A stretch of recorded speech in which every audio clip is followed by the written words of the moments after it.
Hello and welcome to another episode of the Chaotic Minds. I am your host, Devontae Ewing, aka DJ Thunderbase, and I am joined today with my co-hosts. Hello, guys, girls, and squirrels. My name is Henry Monty, also known as Mayhem the Heart's Mace. Hey, how you guys doing today? Greetings and salutations. I am Dark Trooper calling from you live from secret location, aka my couch. I knew it. You knew nothing! Greetings, everybody. I am Dominant Visions, and the third eye is open, and we are welcoming you tonight to another dimension.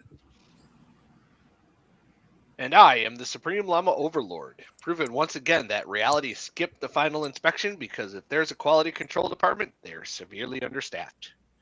They call that error 404. I'll add that to the tally later. I'm currently taking a shit. I knew it. All right, it's I know you can smell it from Llama. there, can't you? And so with that, we're going to start things off not even in the same building. like what we always do with our relationships with Mayhem Hearts Mate.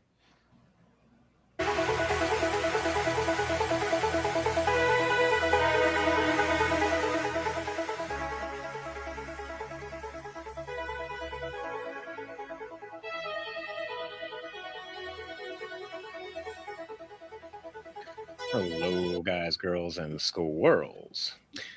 Name is Henry, also known as Mayhem. Hope all of you are doing well today. So, when it comes to relationships, as I've always stated in the beginning, as I always will, and always gonna have to repeat over and over again, is that communication is key. Communication is key for all things: friendship, relationship, workship, and such, even just random encounters. Communicate accordingly or show respect. Don't confuse, don't start, don't how do you say, mislead, misdirect, and or lie or slander or use people or defame them. It's better off if you are honest, civil, respectful, and thought-provoking in the proper ways. Mm-hmm. Now, when it comes to that as well, when you're in a relationship with somebody, yeah, you got to remember that it's a two-way street. It's not just a one-sided thing yet. Take it from both sides, from guy or girl. From guy's side, does all work, does everything, doesn't get anything out of it. It doesn't even get happiness or anything else, and you wonder why you're in marriage counseling. Or the opposite, the woman getting everything she wants, or maybe she's getting nothing and she's working extra hard and he's laying down in the house doing nothing. You both have to be doing a give and take and working together as a team. It's a yin and yang effect. That's how it goes in a relationship. And sadly, with relationships I've seen these days, and that I've witnessed, is they want you to say do all the fatherly, husbandly duties, but they're not going to give you the good satisfaction or fun. And you wonder why there's problems or issues, or another person's been added in the mix in the issue way. Where it comes to other things in a relationship, you should be working things out. And as what Nux and a bunch of other people have even stated, instead of wasting your money and time on therapy, a blowjob once a week or twice a week it goes so much further, because I promise you'll be much closer with your significant other. And you shouldn't be like, oh, well, our relationship shouldn't be just about sex. Well, men are sexual beings and we do enjoy it. At least we need to have our post-nut clarity. And sometimes you need to take care of things to have your brain reset. And for the record, I'm not gay, but $20 is $20, man. I feel so bad for a guy. I'll tell you a story about that one day, of a guy that wore a shirt that said that, and he wondered why so many people handed him $20, and all of them were men telling him to meet him downstairs. And he had like 5 dudes in the basement bathroom in Necto waiting for him. That was a terrifying night after that, because I seen his face of horror at the end of the night. Hey, Dom, there's a disclaimer for you to make out with. I wonder what that disclaimer tastes like. It better not taste like pineapple. Especially not on pizza. It is a horrible atrocity, and whoever puts it on there should just be yelled at. Dom. I never liked pineapple on pizza. I've had it. It was disgusting. I like it. Overwhelming. It's overwhelming. It takes away the whole flavor of the pizza. I like it. That explains a lot. Maybe if it was like dried tomato or dried ones, maybe. But the juices alone overtake everything else. I'd rather have anchovies. I love anchovies. I'd like your juices to take over. Yeah, no, Hawaiian's actually one of my favorites. Everybody has their opinions and choices. I'm sorry, yours is wrong. It's like assholes. I'm currently using mine. Oh no, I like to make my own custom pizza, chicken, tomato, and anchovy pizza, or I flip it from chicken to steak. And boy, how is it good because it all complements. But on that note, let's hit this. This is a person my wife actually showed me a while back, and I think they're You can awesome hit and this. hilarious. But they come up with some awesome points, and they do the whole VTube thing, and that's another reason why they bring this one up for Llama. Wait, what? It's just the VTuber thing. I love it. I'm a big fan of some of these VTubers.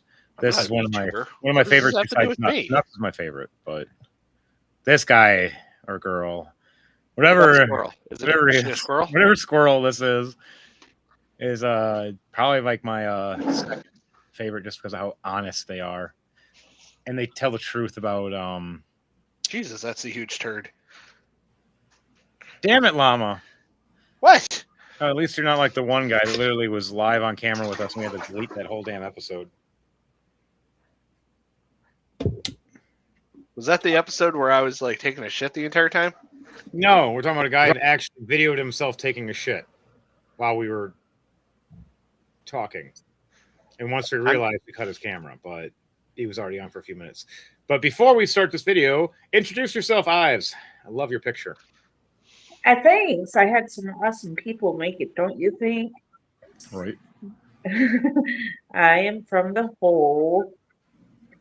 The Void. The void hole, whatever you want to call it, from the county of Licking. Which is Right. fitting for her because she licks everything. Yes, I do. She has to be very supervised in the wintertime. She got stuck to a pole last year. How do you know? Well, I Maybe had it to was tell him. supposed to. You know all those cameras everywhere? Llama Everybody runs thinks that those shit. are really for the government to issue tickets. That's just really for me to laugh at everybody. Oh, Yeah, it's no government conspiracy. It's a llama conspiracy. my pen bit me. All right, so on that Yeah, note, so if Which you one? see if you see those cameras around, make sure you say, "Damn it, llama." I am from now on. You think I'm paranoid then? I'm paranoid now. What about paranoid before? I actually have paranoia. It really sucks.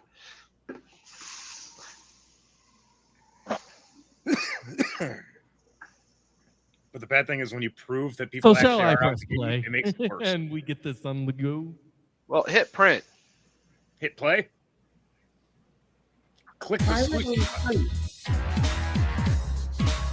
Listen up, dumbasses. Getting friend zoned by girls. People always tell me, if you want a girlfriend, talk to girls. Well, I do that, but all of them tell me that I'm more a little brother to them. What am I doing wrong? What are you doing wrong? Well, you're approaching Everything. women for the sole purpose of getting a girlfriend. That's what you're doing wrong. Look, I'm going to be brutally honest with you. If you're approaching the ladies with romantic intent and you're getting the little brother ending, you're in trouble, my friend. Not only have you failed so utterly that the girl feels bad for you, and she's have actually the trying to proper let you down easy rather And than not just give a saying, no, fuck I'm not attitude. interested. That's what the friend zone is. You can It's not compare, some but mysterious just don't pocket give a dimension shit that about appears out of nowhere like the boogeyman to suck you in and cock block you. It's where you end up when your game is so fucking bad that the chick feels sorry for you. She ain't buying what you're selling. You have failed to entice her in any capacity. She is not interested at all. However, she also doesn't want to make you feel like this. When she says something like, hey, I couldn't date you. You're like my little brother. What that actually means is, dude, you're not a bad person,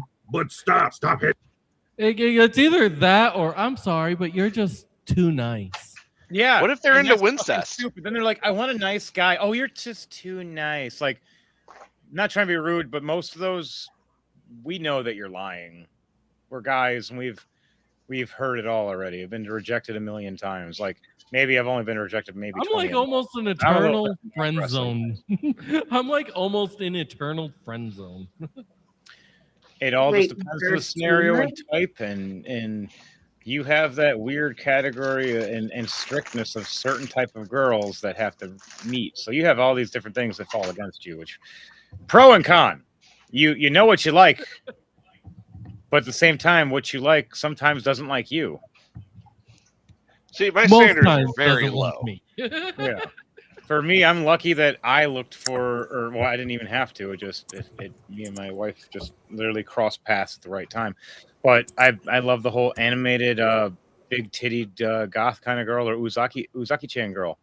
And my wife literally looks like Uzaki-chan, just different color hair. That's what she looks like. Yeah, you've been trying to figure it out the whole damn time as an anime character, wondering. Literally, no joke. My wife is Uzaki-chan. And it's just the only difference is the anime is that our ages are flipped. But and the funny thing is, I was the captain of the swim team and top swimmer and stuff. So that's what makes it even funnier, is that I was on the swim team and everything. What anime are we talking about? Uzaki-chan. I've never seen it. You go fuck. Never heard of it. You know what she looks like, and don't tell me you don't without Rule 34. Stop simping and being all clingy. You're making my vagina die of craving. Here's the best advice I can give you. Stop trying to get a girlfriend now. First of all, a relationship is not the cure for what ails you. It's just a whole new set of problems on top of the ones you already got, and you won't be able to handle those problems until you have your shit together. Second of all, you need more XP. If you're trying to run a dungeon and you keep dying on the first boss, what does that mean? It means you need to level up. If you want to level up, you gotta find part of your career, get in shape, develop yourself as a person, learn skills, find good friends, experience as much of the world as you can while you're still young. Stop trying to force your romance arc to start before it's ready.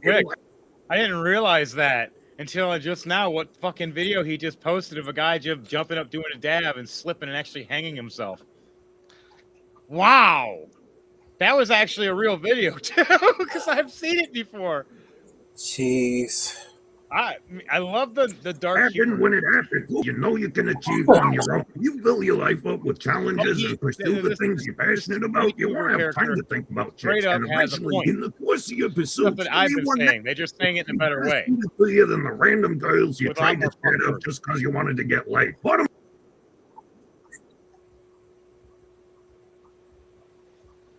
So yeah, when it comes to like this kind of stuff, like they're talking about, you got to focus on yourself. Like there's rules about relationships and keys. For men have a different category than women do when it comes to this. You focus on yourself. You build yourself up, earn your keep, be stable and strong. Because a woman comes up to you and wants to, if they want to date you or approach you or you approach them, some of the automatic requirements naturally, before they even get words out of their mouth, is you take care of yourself. Are you able to take care of yourself? Are you clean and cleansing? Will you clean your own bathroom? Will you clean your own house? Will you clean your own items? Do you clean yourself? I mean, I just wiped my ass. Does that count? Yeah, yes, it does. Damn it, Llama. And then, like, can you cook? Can you clean? Can you work out? Do you have a stable job? Do you have a vehicle? Do you have your own I can make place? pizza rolls. You're not living with said parents or anything, because that will damper you. There's certain things that are automatic check marks for no. Hey, I don't want to hear anything out of you, Ives. You would love a pizza roll date. No, I would. I mean, it depends. Are we watching a movie at home? I don't know what diapers have to do with this, but what the damn it, Llama? What the? Well, she's the one that mentioned depends. She's basically saying it at a Netflix and chill level. Are we having a Netflix and chill night, or are we doing something else? If you're going to a nice place, just remember your first few dates shouldn't be super extravagant, because if you're starting the bar up here, kind of hard to top it after a while. Yeah, no, it's always good to keep it nice and simple, like a helicopter ride around the city, a private jet to New York. Like, keep it simple. You don't want to have to top what you're doing. How many damn it llamas am I up to? I'm not even at my computer to like be running the timer. I'm in my freezer getting ice cream. Wait, you're in your freezer? He's not even joking. I mean, not even. Oh, did I not tell you that I have a walk-in freezer? He does. Yeah. He keeps the bodies. Well, you're not supposed to tell her that part. How else am I supposed to lure her to the house? It's where he keeps all the bodies of all his Don't worry. You're fine, Ives. You're fine. You're fine. Oh my God. I swear, Llama, you're going to end up giving me a concussion with the amount of face palms you do. That was hilarious. Oh, wow. Okay, I'm at least at 6 for this episode. Yeah, I was about to say you're at 6. It only counts if you're at your computer.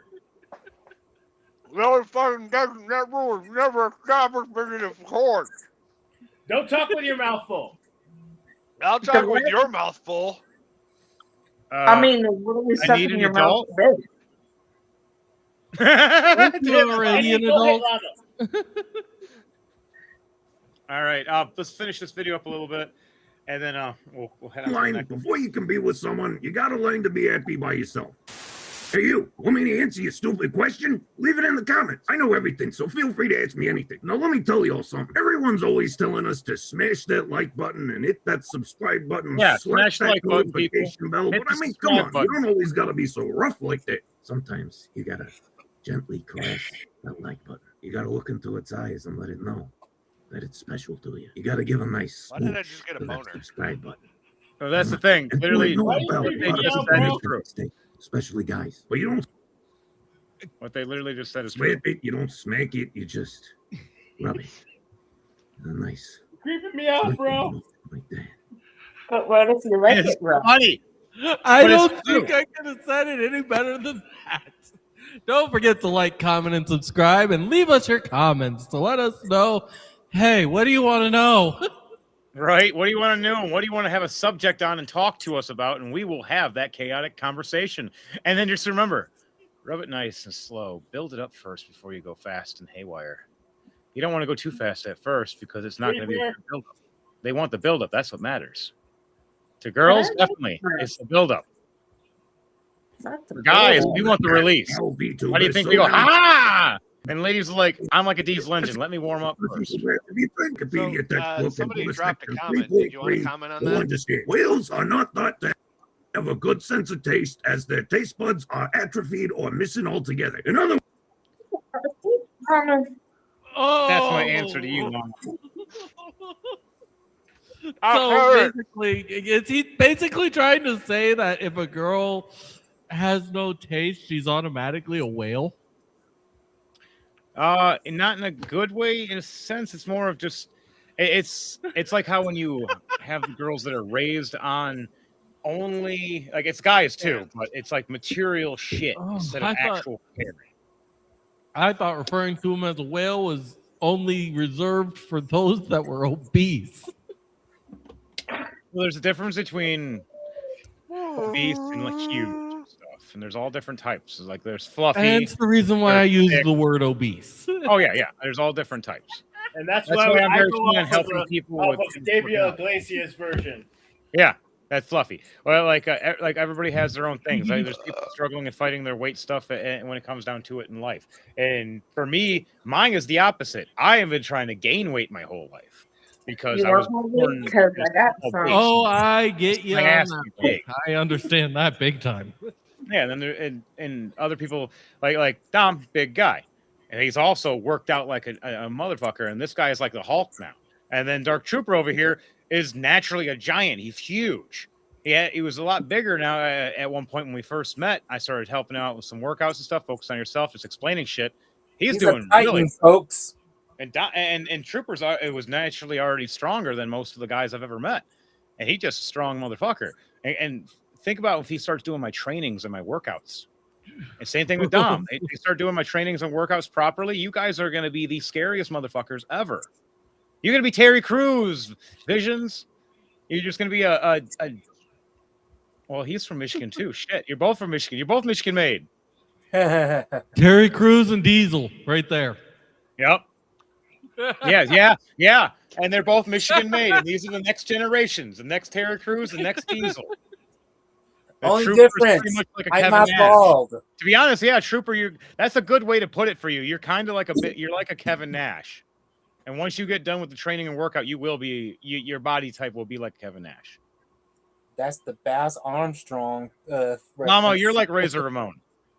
I'm the Hogan. I'm the Hogan. So I'd comment, but decisively. I'm a Rick Rude. Yeah, I can't argue with that one. You would even put your face on your tights and just to mock somebody, or the face of your enemy on your ass, just to mock. Yeah. I'm so glad that my camera's not on. What the fuck? Right? Yeah. Anything you guys want to interject because like for your own experiences or ideas or thoughts that you've had when it comes to any of these scenarios yet? Well, That they're talking about? I traumatized Ives earlier today by streaking through her town. You know, when you asked to use my portal gun, I was not expecting you to fucking travel the next state just to terrify her. Everybody that's at old folks' home will never be the same. Except the old ladies who are like, ooh. Well, I mean, you made some people moist again. There's one thing, and maybe a couple old guys got some that night, but oh my god, what am I saying? Damn it, llama! All right, let's finish the video, and then we're gonna go. Words, whales have shit taste. Sperm. Sperm whales.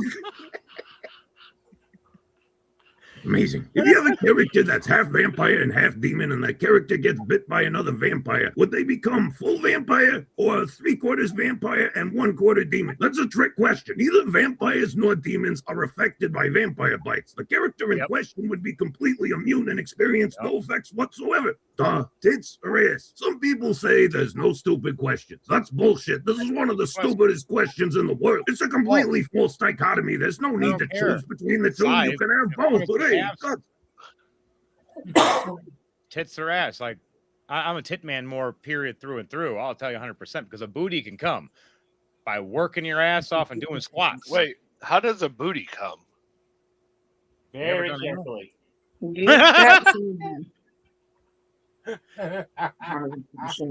Damn it, llama! I could show you a copyright, but I would not gonna mess with the mouse. He might kill me. Or come in your ass. What? But I might see him being a little gay like llama. Fucking fag. No, I'm joking. Sorry, go on. Sorry if we just cancel ourselves by saying a cigarette. I just got a cease and desist email. I don't know if you're joking is the problem. Did you know that? I think they would have a pretty quick response time to that. All right. They just got that fucking shit key bound. Yeah. Fucking a helicopter comes over here and a Mickey Mouse guy in a suit. Oh, it wouldn't be Mickey. It would be Becky proper. He's like, you fucked up, son. Yeah. So I pull my dick out. Wait, where'd you get that baseball bat? Oh, that's not a bat. All right. So, on that, for relationships, when it comes to it, for both guys, girls, and squirrels, for everybody, for guys especially, you understand the roles of it of being a man and working hard, earning your keep. Naturally, you're built and instinctual that way as well. Earn it, work hard, focus on you, though. That's the problem a lot of people don't do is they focus on what entertains them and have fun with, but they don't focus on themselves or their cleanliness. And that's the thing that how I can say how I got more girls in my life besides from other guys. Well, you know what? I got more squirrels in my life. I wouldn't doubt it, nut job. Damn it, llama. But I'm trying to get to my mom always said to me, women don't like you if you stink. Yeah, that's one thing. Just hygiene. That's a big one with me. Every girl I met when they found out that I'm a cleansy guy, and then like, oh damn, he works out and everything. And when I work out, yeah, I get smelly as hell. But I carry deodorant for that stuff, and then I go and clean and wash and take up. But just some people have large pores like I do, so we stink a little faster. We sweat a bit more, but it makes it so it's harder to grapple on us. Which it's a fighting thing. My body's built for fighting, so I'm built to slide out. And you can't. Oh,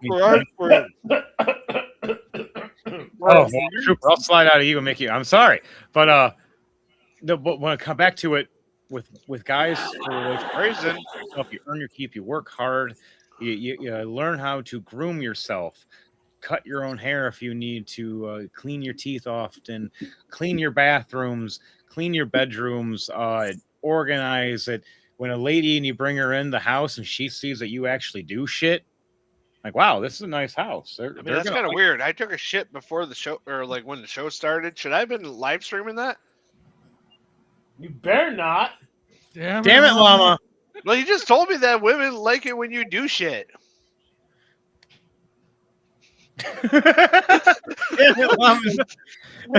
I completely face palmed with natural reaction without I slapped my own eyeballs.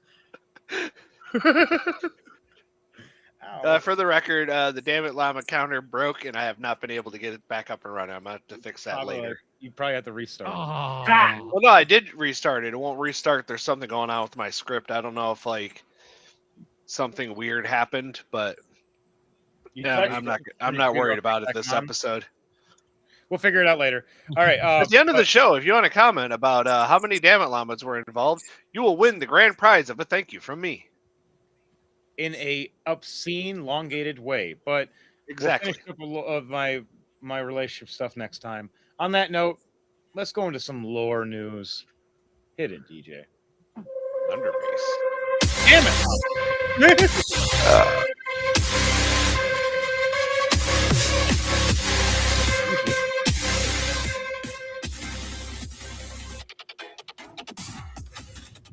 Yeah, guys like girls clean too, so it goes both ways.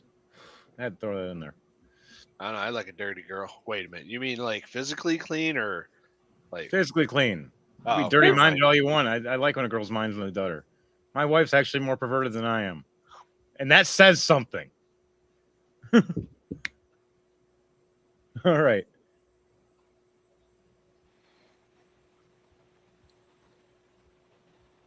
Did you know that Maui actually kills Moana in the original myth? The Moana we know from the film is an entirely new character, but she does share her name with a from Polynesian mythology, Moanui Ka Lahua, who could turn into a fish or mermaid. According to the legend, Maui once fished in the waters that were Moana's realm, which upset her. Being a bit of a mischief maker herself, she decided to play a trick on Maui by anchoring his magical fish hook to a rock underwater. When Maui found out, he was livid. Not one to take a prank lying down, he sought revenge on Moana. When he finally caught her, he dragged her onto the land, where she eventually passed away from lack of water. Dark. So, yeah, I only know a little bit of lore actually about that stuff, but there is things I did learn and know about like her being a demigod, and they technically show that in the movie if you pay attention to when the giant waves hit her late at night before she washes up on shore. She dies. So like I said, don't always believe Disney. Disney always Disneyfies everything. Yep, here's one right here. Disney sugarcoats because it's meant for little kids. Yeah, but they still mess it up by literally sugarcoated with bullshit. Because kids were stronger and better with the old cartoons, and I know because I grew up with the old cartoons. Yes. And I watched the original Little Mermaid before the Disney Little Mermaid. Did you know the original Little Mermaid was blonde? And she committed suicide. And she had blue eyes. And she killed herself. She had B-sized cup. Man, you just really focused on that one detail, Trooper. I was going to get to the points. But the point is, the story as well, is that the whole time, all the girls, they showed their titties. It was nude. There was nudity, and there was a child cartoon because it was a concept of understanding kids see titties because their mom and breastfeeding and everything else, and parents changing in front of their kids or whatever when they have to get dressed or ready. The old times were different, and I get that and understand that. And I watched this movie, and I understood the story because my parents had the original stories as well and showed me them before Disneyfied them. And in the story, she does meet the prince and woos him. But she fails at the end when the queen shows up as a more beautiful, more busty woman in a MILF kind of way, where the prince is like, he just couldn't help himself, and she fucking kills him in front of her, and she kills him.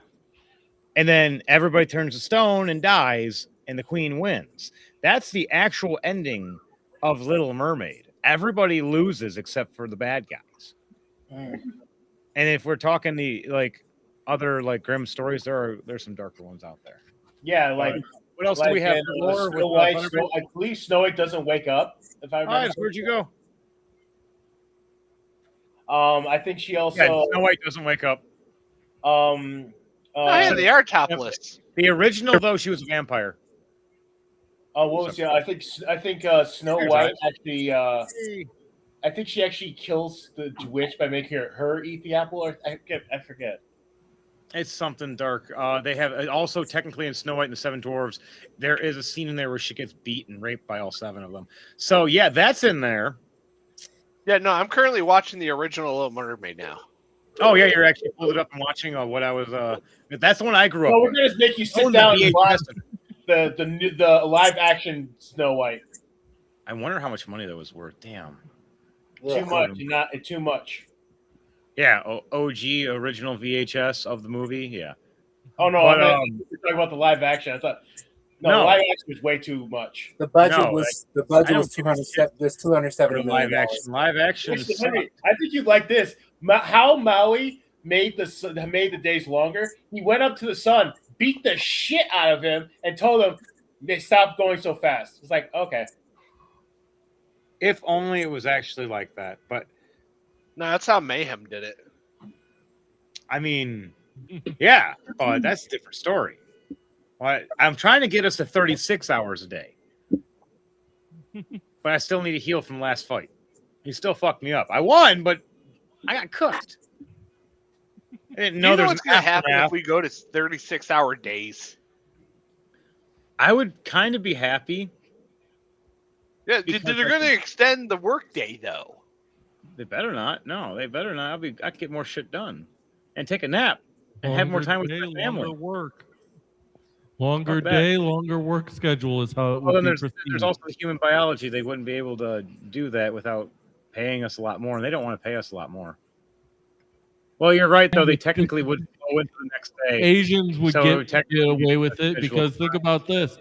Look at Japan. They have literal death marches, and not in the sense that you would think. In the sense work of until you they go die. to work, and the only time you leave is if you're getting food, and the only time you can leave is if you finished the task you were already assigned. Yep, or you lose your Because job. by the time you get back, you're getting assigned another task, and they would die at their desks working to death. That's actually where the phrase "work to death" came from. Which actually, speaking of, I got the perfect figurine just for that. Work to death. And that is actually going to be "We'll Be Right Back" or Temporary Difficulties picture one day. Once I finish painting him. Or there's a male skeleton, not a female skeleton. And yes, those are different too. People need to understand that. They got an extra rib. Their bones, certain things are wider, other things are slimmer. And the same for male. Certain things are thicker, certain things are wider, certain I'll things show are you something that's slimmer. thinner. And we have one less rib where they have one more rib. Biology, science, The study of life. the genoseed. Chickens Strong with this one. For the Emperor. All right, Thunderbase. for the eyes. Is For there the any more Omnissiah. lore, or are we going to anything else? Are we going to the next segment? Just go to the next segment. All right, guys. The Chaotic Minds, people. Wow. Have it.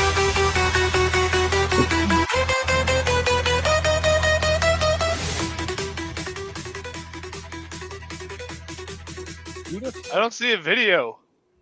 It went retarded. That's fine. It's the sound played through, and I prefer the sound playing through than the damn video. Is this Slips, Trips, and Falls?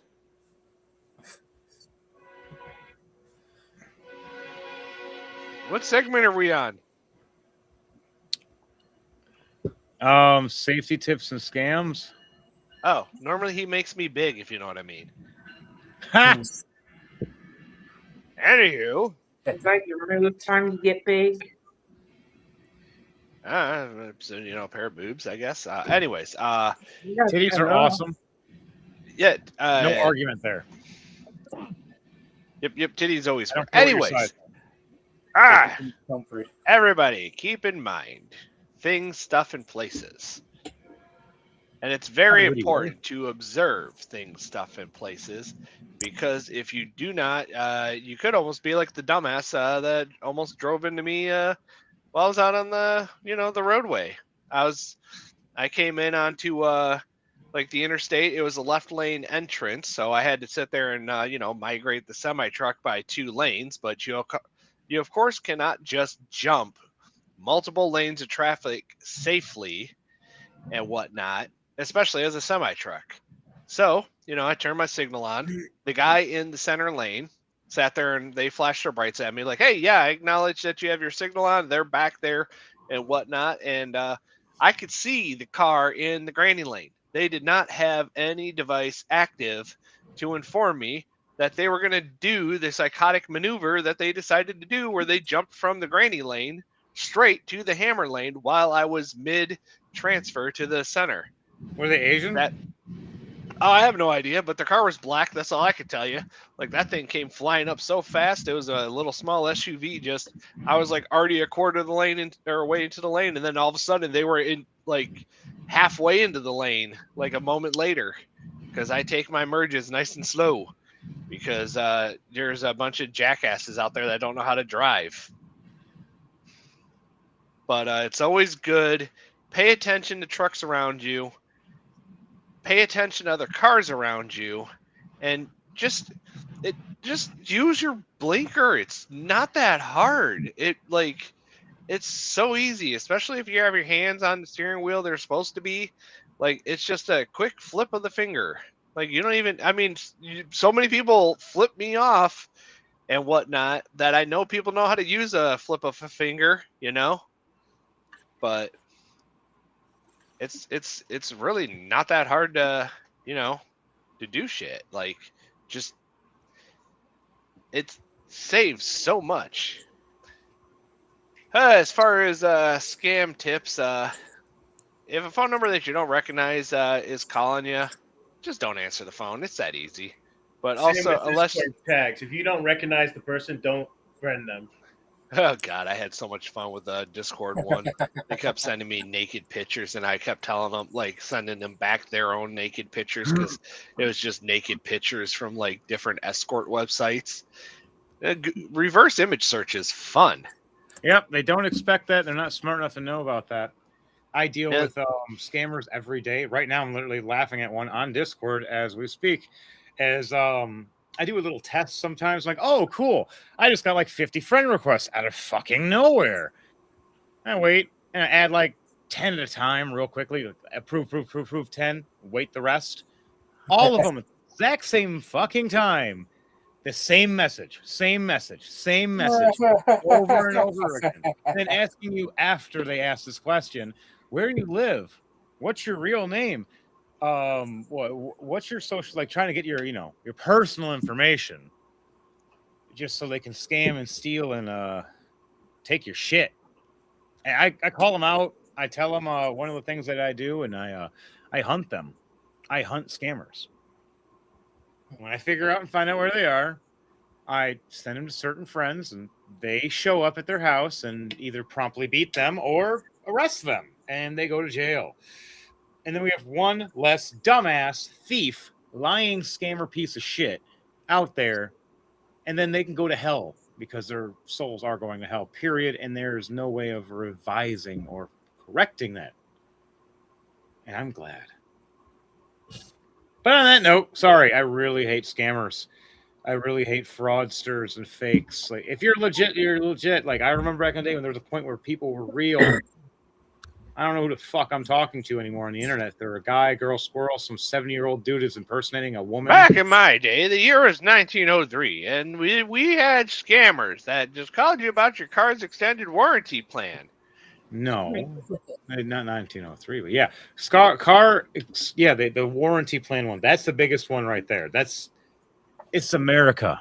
That's fucking fake. There is no extended car warranty plan. So that's actually, you can get a warranty for your vehicle. Which, technically speaking, after the original manufacturer warranty, like, it would then be a extended warranty plan. Because you're extending it from the time. But anyways, wouldn't that be a separate company though? So wouldn't it be a new warranty over a different company? Yeah, like, for as far as like the people calling you about extended warranty plans, like, I don't really know if those are actually scams or if Well, they're those are just scams like, because I have never, companies- not once, had a car warranty and have been called, and they somehow have my name and certain set information, and I'm sitting there going, never had one of these in my life. I'm asking what company, asking all these other information. Once I start asking the juicy questions, I hang up. And if they ask the vehicle or like what type of vehicle, I will make up an expensive ass fucking vehicle. And I usually just try to look one up online real quickly and be like, oh, sweet, I'm going to say this one. No, better yet, just make up a vehicle entirely. I did like the whole Viper thing for a long time. I used to fuck around with this whole like Mini Cooper thing. And then one day, this one guy called me and mentioned the Mini Cooper thing. And I'm like, you're the scammer I talked to 10 years ago. And his name was Mike Kennedy. And he was a scammer. And yeah, I just called you out on the internet, by the way, dude. And you can't sue me for it because you're a fucking scammer. And if you do try, you're going to jail. Thank you for telling me your address again. Yeah, so I sent certain said people after him and everything, and they got him arrested. I don't know if he's still in jail or not. I never checked up after that. I just was told he did get apprehended and he did go to jail. If he comes back, cool. If he doesn't, I hope he rots. Scammers beware. Don't trust them. I don't like them. They're pieces of shit. They don't have morals. They're horrible, horrible human beings, and no one actually truly loves a scammer. They're all evil. They're all disgusting. I love scammers. They give me something to do on Wednesday nights. Damn it, Llama.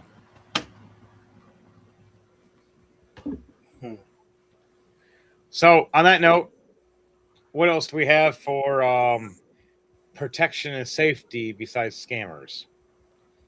You guys, it is summertime. There was the fires, the poisonous air for certain areas, sections around the world. Don't be silly. Wrap your willy. Yes, please be mindful. Wrap your tool. Know the pool. Especially if you're full, because dear God, there's too many of you out in this world, and you don't need to reproduce anymore. No, the dumbasses, yes. Dumbasses shouldn't be reproducing as much as they should be. The good and strong or smart and the best, they should be reproducing more. But it's hard for us too because of... I'll show you what's hard for me. What the fuck? Damn it, Llama. I mean, you can see it too, I guess, Ives. That's fine. Okay. You son of a hooker. On that note, hey, you leave my mother out of this. If it wasn't for that entire building burning down because she set it on fire, all those old people would have lived, and she'd be a saint. Damn it, Llama. The fuck? By the way, if your mom watches this episode, she's going to slap the fuck out of you. No, she'd probably not be surprised. Actually, I don't even know how to respond to that one now. That's okay. She probably won't know either. Damn it, Llama. Like, here, check out this video. Yeah, I'll check it out. Did you check out the video? Yeah, I did. I know you didn't because you wouldn't freaking out right now. But on that note, it is time we move on to everyone's favorite section. Here is Celebrity Birthdays. I mean, if you got to lie to yourself, man, whatever.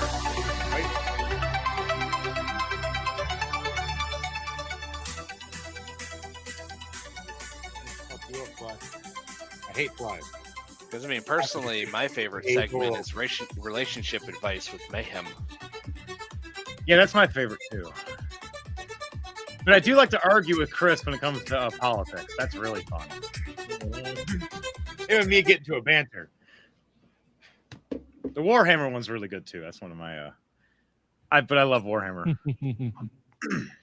All right, we're going to get started on July 23rd. We're going to start it off with Harry Potter himself, Daniel Radcliffe, 36. All right. Probably participating, shouldn't I? Right. Birthdays. I'm still What's waiting today? for my spare phone to load. I forgot to turn it Yesterday. on. July 20th is when we're starting. We're starting off with Daniel All right. Radcliffe, best known as Harry Potter. 36. You know, I liked him in 37 movies. years old.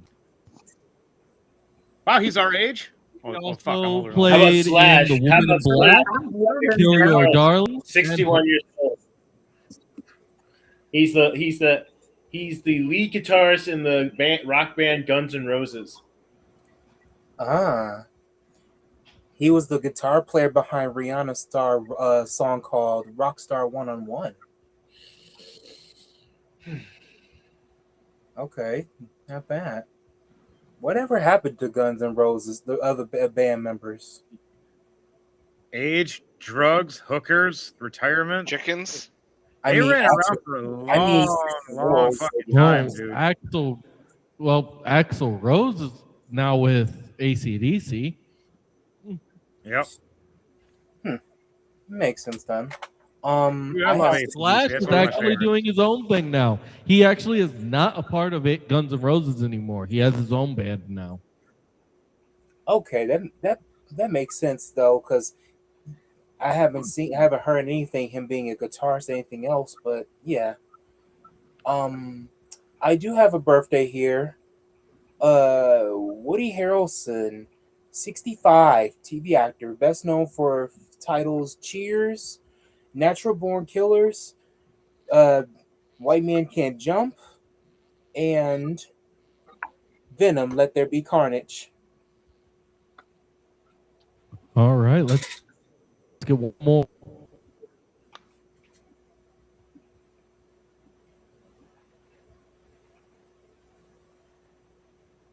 Can't hear you, Devontae. What, bro? What? I said, Seconds. all right, let's get one more. All right. Yeah, we should do about 2 to 3 per, so we can always have a smooth carryover. Unless there's a lot of really good ones on that day. Mm-hmm. We'll do 3 to good 4 ones in here. max. Mm-hmm. So let's move on to the 24th then, since we don't have another one for this one. We'll start the 24th off with Jennifer Lopez, 57. She's J-Lo. Man, J-Lo got a booty that never gave up. She got 2 butts. I remember that movie. And apparently she's also Monster-in-Law. Gary Carpen's hand. Yep. I got 2 asses. And I'm like, yeah, but they work though. I like big butts, and I cannot lie. I mean, I Okay. lie. What, you like Eric Cartman's hand? Oh. Okay, Sir Mix-a-Lot. I mean, llama. Come on, man. It's llama. It's still better than Cartman's hand. Hey, whoa! I got 3 butts. I know. We're just Shit not got going weird to that mention day. the bodies in the freezer. Oh, look, I can do that. How about Christina Consworth? Oh, 58. Christian Chenoweth? Yeah. Chenoweth? Oh. She's a Tony Award winner for one of her. She's a stage actress who won the Tony Award for her performance in Good. You're a Good Man, Charlie Brown. She's also in Wicked, and my favorite version of her is in a series called Pushing Daisies. Oh. She won an award in that too. She's also the Descendants movie version of Maleficent. She's a very big She singer. also made appearances on Glee. Oh wow, I didn't know she did Glee. And the one she played on Wicked is the original Glinda from Wicked. She's also a Tinkerbell fairy. She plays Rosetta the Garden Fairy. Mm-hmm. Okay. Pretty good. She has been in so many Broadway productions. Well, yeah, so many movies, she nice. is an amazing actress. And Voice singer. is one you will know is known worldwide as well. Pretty nice. Who would have thought her talents would just stretch so far? That's pretty good. I have one. Mira Wilson, 39, movie actress. You may know her from the 90s films Miracle on 34th Street, Mrs. Doubtfire, her most notable film Matilda, and she was Mrs. Mayberry in Hell of a Bosses. Okay. How about this? Amelia Earhart. Born 1987, disappeared in 1937. Or 1897, disappeared in 1937 at the age of 39. Wow. Was the first Did they one to ever try find her and fly body, or across at the least- Atlantic. There's no telling if anybody found her or not. Yeah, there's a few different things that have surfaced where they're like, this might be where her plane crashed, or this might I should be. have said that one. She That one didn't die. She didn't die in a plane crash. She got abducted by aliens, and she's currently in stasis on another planet. Yeah, they clearly showed us that in Star Trek. Maybe. And I missed it. television's never Oh, lied to me yet. I hope somebody. Keyword. Now you know that's a lie. All right. Well, I mean, don't think know about what this. sure. Think about this. They have told us for years through media and through entertainment promotions the truth about what's actually going on with the government and behind all the truth and all that. The choice is, do we listen? The concept is like when Men in Black was like they leave it out in public on purpose. They make it so obscene that you would never believe it. Like when you see those crazy obscene news magazine articles that have like aliens and all that other stuff, and they swear it's real. Like that shit is what they were showing with Men in Black, which was explaining that hey, some of that shit is real. Which Not I to believe mention, a lot of it is real. yeah. For the fact is the concept Here of like comes aliens. the and men stuff. in Like, white. it's not to mention, Mhm. yes. mathematically possible for us to be the only Not to fucking mention- planet living life. Not to But mention, these- aliens have been interested in our aerodynamic production and space exploration. They've been because we had to interested learn in how it to since fight we against began. the wind, so we learned to cut through the wind instead, where they Mhm. developed machines to spiral past the wind, but still would give them wind currents they pull back. If they develop ships that are like more like ours, but with their technology, it'd go way fucking faster. And they know it, and Oh, they're yeah. very intrigued. Like, wow, why are you guys making these shaped and increased in this way? They're like, you guys have a lot of imagination. And that's the thing about humans. We have more imagination than they do. We have We're this also the ones that created Imagination. music. Going off topic. No, you're Humans right, we are also going the ones that created music. All right, now it's going on the 24th, people. We're on the 24th. Holy shit balls, I'm late. Oh well, I had a missed opportunity on the 24th. We will so move on to the 25th, Let's go. I got one. and we're gonna. We are going to start off 25th with Emmett Till. Oh. He was one that was. He was a young African American that was beaten for talking to a white woman. Oh, that's messed up. But because Right of at the his age murder of 14, 1955. and It was subsequently, during the- according to this, because I'm sorry.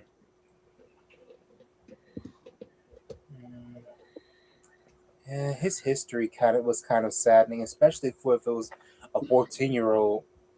But because of that murder and the subsequent trial, because of the murder, it's what helped spark the civil rights movement. However, they said that the woman lied and said that he was whistling. He lied about this, said that he whistled to her, and before her deathbed, she admitted it before she passed. Isn't that dark? All right, on that one, we got another one right here. Matt LeBlanc, 59, TV actor, also known in Friends as Joey. I also known him in Lost in Space. I actually liked him in Lost in Space. I thought it was cool, and his armor was awesome. His guns were cool, and how he played as a military character. He did really fucking good. Because Did you know military characters aren't always just straightforward, yes sir, no sir. Sometimes they have a little to them or joke that they laugh at or say, and then get right back to being serious. Like they Did have. you know there was a spinoff of Friends called Joey? Oh yes, I watched. It was short-lived though. Yeah, it was. It was sadly because they just didn't have enough to pull, and then they started pulling all the old characters back to like the Friends showed, and it pretty much just became Friends again. And they just ended it. But let's go to the next birthday. Is it my birthday yet? Damn it, Llama. 1 or 2 more birthdays, and then we're gonna shift to the next day. 2 more. Let's see. Yeah, we'll do 2 more. Who do you guys got? A boner. Damn it, Llama.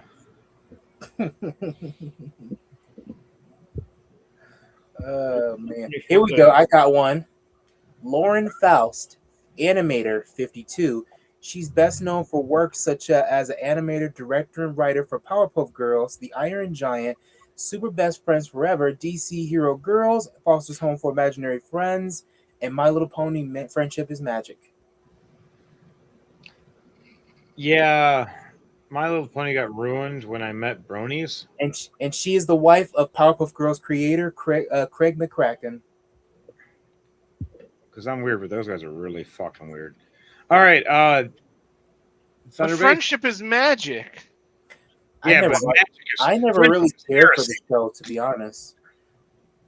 I just think it's funnier that the guy Do who one more. plays Q in Star Trek We only did 2 is for this also day. the Do one person more. who is the voice actor for Discord in My Little Pony. I got one. Sandra Bullock, 62, and Llama. I did not know that. Movie actress. I'm actually a big fan of hers. There's The Blind Side. I never really care for that one. Speed's a good one. Gravity. The Proposal. I love that one. Miss Congeniality. I remember that one. Crush. Bird Box. I didn't really care for that one. There's a few of them. Miss Congeniality was funny. I like that. Was probably the one that got her famous the most. Like, that's where I know. How about Jason Stamos, 59 years old, best known for his role in the movie Transporter. I liked him in the Expendables series. I like him in Expendables more too. I like him a lot. He's a great choreographing fighter, but he is not a real and true martial artist. It's the sad thing. And people found that out when he got into bar fights, talked some crap, got his ass beat. And it's upsetting. Like, he's a great choreographing fighter. When you know how to do something, he throws himself. He has the confidence. He knows how to do the hits, the kicks, the punches. Oh, wow. But when it comes to real... All right, let's move on to July 26th. We are moving on to July 26th. All right. We are going to start that off with talent manager and father of the Jacksons, Joe Jackson. Oh, died damn. in 2018.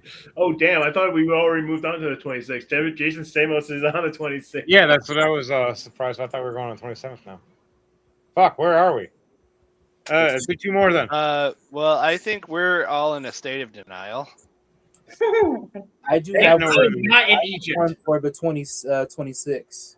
That's not a state. That's my everyday. I think. 26 is not a state. All right, well, we did technically 3 for the 26th now. Well, okay. I thought we only did 2. No, we did Sandra Bullock and the Jason guy, and you did one. Unless Dom wants to do one real quickly. I didn't get one for 26 Oh, yet. I didn't know. I thought Sandra Bullock was still on the 25th. So did I, but I somehow hit the wrong button, and somehow I was on the 26th. And I'm like, One for the 26th. whoops. My bad. See, I fucked up and I admitted it. All good. Mistakes Rahab never fucks up. It's rare, actually. It's very fucking rare. You got like less than a 15% chance of me fucking up. I don't like to fuck up. I'm very keen on doing everything right. Oh, here's one. And I get really pissed when people lie about me. Yeah, I have one here. Hold on, Dom. Okay. Ives, you said you had one? Yeah, I did. Mick Jagger. Ooh, Mick Jagger. Ooh, nice one. That's a good one. That's a name I heard in a long time. All right, with that, we're going to move on to the 27th. All right. We're going to start that off with Paul Levesque, best known as Triple H. Hunter 57. Hearst Housley. He's married to Stephanie McMahon and owner or CEO of WWE. And this guy could get you in a pedigree so quick. And he actually, which is the fucked up thing, he's killed 2, at least that I know of, if not 3 guys doing the pedigree. By the way, guys, pedigree is actually a really dangerous fucking move. Oh, That if he actually does So it is the right, tombstone. ugh, it seemed like it too. tombstone, and same thing with the last ride powerbomb. You get hit with those properly, And the rolling stomp. yeah, like certain ones, or same thing with the Widowmaker. Yeah. Those ones will fucking But kill you for real. I do have a question too. I've been a pro wrestler for almost fucking 20 years now. And the thing I learned about with it is I can take more damage than almost everybody because I know how to negate most of it. I know how to turn just right, land just right, expand the energy. There's a thing about training of being a pro wrestler. When you first become a pro wrestler, you don't just walk in and become one. No, you have conditioning training. Conditioning training is 6 to 8 months, if not a year long, of you just getting the shit kicked out of you. That's not even a joke. Get in the ring, yeah? Why are there 20 guys lined up? Oh, they all get their turn. With who? With you. That's how the origin went last night. Damn it, Llama. But no, they beat the shit out of you. And you had to learn how to be durable, take it, withstand it, dodge it, or to negate. Hey, same thing with Damn it, Yorkie. Thomas, stop yelling at me, you hooker! But anywho, next. Let's do Fuck 2 you, more. Thomas, telling me to fucking How shut up. about Danny Lee? Yee. Donnie. 63 years old, best known for his role as Imp Man. Oh, man, he's fucking sweet. I've watched a lot of his movies and his style and skills. Guy, he's good.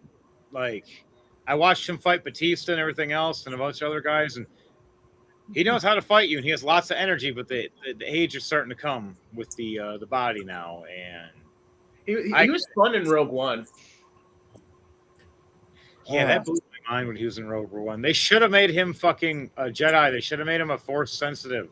Everything made sense for him being a Force sensitive. He was a Force sensitive, no matter what they fucking Technically, in the comics, Finn is Force sensitive. Yeah, they did state it over time in the games too. Mm-hmm. I just stopped playing them after a while because I just don't have time anymore. It's just Disney messed up too much with the whole Star Wars series, which is why Lucas took it back.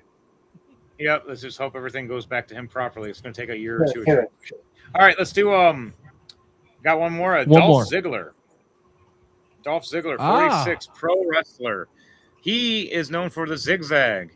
I actually use that move occasionally with a tag team finisher. Me and my old tag partner, Mayday. He was Andre Mayday, and I was Hank Mayhem. And we were the Brothers of May, and our finisher was a combo move of him picking you up by your throat, doing the Baldo bomb, picking you up over his head, over here when he's like 6'3" or 6'4", and he would throw you up here to almost 7 foot high. And I would bounce off the ropes, jump in midair, grab the guy by his shoulders and his neck, and yank all my weight down with him as Big Al would slam him down. And Big Al was 500 pounds. So when he slammed down and I slammed down with 250 pounds, that was 750 pounds slamming on one guy, KOing him. And our move was called the End of May. And no one ever broke out of the End of May. Everybody got KO'd by the end of the night. The sad thing was I landed wrong one time on Al's ankle, and he was spiteful to me ever since. And it was an axe. The fucking guy broke my goddamn fucking nose 3 or 4 times. But back to it. My opinion, Dolph Ziggler is probably one of the most unwarranted hated wrestlers. Because most people did not like him wrestling, yet he was actually a really good wrestler. He was a really good wrestler, and WWE screwed him. He didn't start off as Dolph Ziggler. No, he was one of the cheerleader squad guys. Yeah, he was from the Spirit Squad. He was from Spirit Squad. Yep, he was from Spirit Squad, and then he became who he wanted to be, which was himself, pretty much. Sad thing was, he wasn't good at acting of his part, so people didn't like him. Yep. And he did again, good. it's really unwarranted because he's an amazing wrestler. Yeah. All right, let's go now to the Well, next let's move day. on to the 28th, Hey, as we are going Mayhem, I to sent you start a with fact Jim check Davis. via Discord. All right, let me check. We are going to start with Jim Davis, 81 years old, cartoonist, best known as the guy who brought us Garfield. Mm-hmm. Garfield is one of the most funniest cartoons ever that was made by Jim Davis. Well, that's his one best known for it, but then they don't know what happened to Garfield then since the 2010s. How about this one? The voice of Optimus Prime himself, Peter Cullen, 85 years old. He's also played in The New Adventures of Winnie the Pooh as Eeyore. He reprised his role in the Transformers Revenge of the Fallen in the film. I didn't see the last Transformers movie. I need to. I'm a big fan of Transformers. He was a very 80s voice acting icon in the 80s that also played in G.I. Joe. G.I.O. Wait, what? No, I'm joking. What? G.I.O. Led by G.I. Pimp. All right, I got one right here. Jacqueline Kennedy Anisis. 1929 to 1994, First Lady. The First Lady of John F. Kennedy. She died at the age of 64 years old. And sad that she lost her husband by assassination because of corrupt politicians. All right, let's do one more. Mm-hmm. Who has one more for this today, or for the 28th? What was it, Ives? I'm sorry, my daughter was talking to me real quick. Oh, you're good. All right. Who has one? If not, I can find one real quickly. Here's one, if Go ahead. you care. Dana White, entrepreneur, 57. I have a question about him. Was he a former UFC fighter? I believe he was.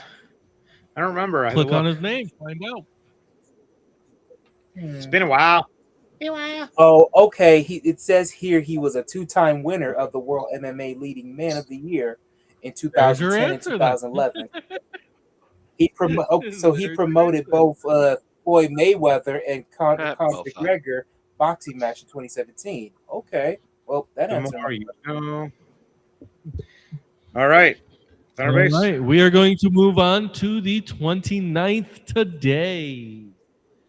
As All we right. kick it off with EDM DJ and EDM remix DJ and producer John Summit. He is 32 years old. Oh wow. Okay. Nice. Now that's how you how you start off with a slammer. Yeah, dude. How about His set at EDC Las Vegas this year, the final picture, which was over his set that was taken, showed literally a sea of people that were jam-packed in like sardines. You could not tell where one person ended and the next one began. jam-packed, saying there's no space left? Ooh, what kind of jam? And this was at Raspberry, EDC strawberry? Las Vegas. Wow. Wow. Las Vegas just been everybody's cup of tea when it comes to events. I have one. Richard Stephen Horvitz, voice actor, 60. He's best known for titles like Invader Zim, Mighty Morphin Power Rangers, Angry Beavers, Helluva Bosses, and The Grim Adventures of Billy and Mandy.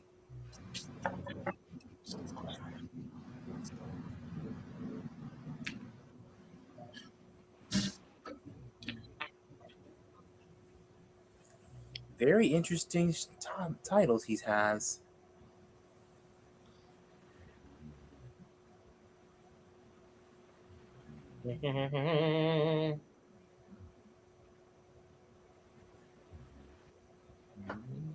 Okay. All right. So, what day are we on now? The 29th? Today. Yep, today. Today. Is it today, 29th? It Yes. is.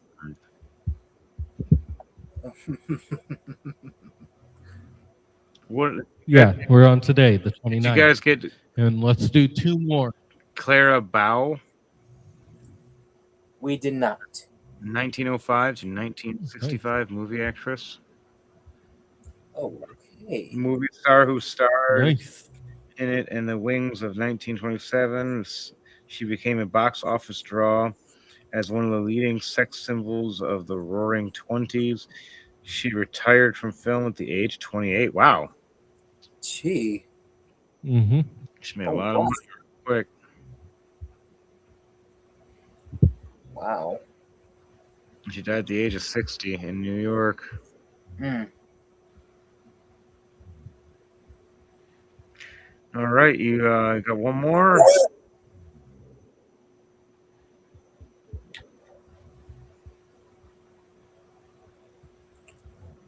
Let's see. Let me What see. about Dak? All right. Anyone got more I points? want to hear Dak Pearscott, 33 football player. He was for the Dallas Cowboys in 2016. Oh. Then got injured. Ooh. Sorry to hear you got injured, my dude. All I know right. how it is. I got injured and my whole wrestling career changed Oh man.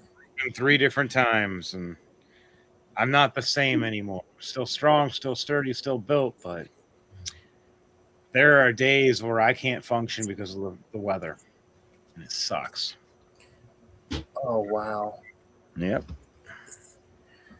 Oh, But happy birthday to those and to those that we may have forgotten. But at this point, it is time we move on to our next segment.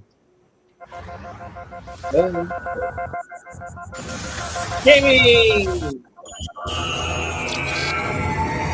interesting. Good night, everybody.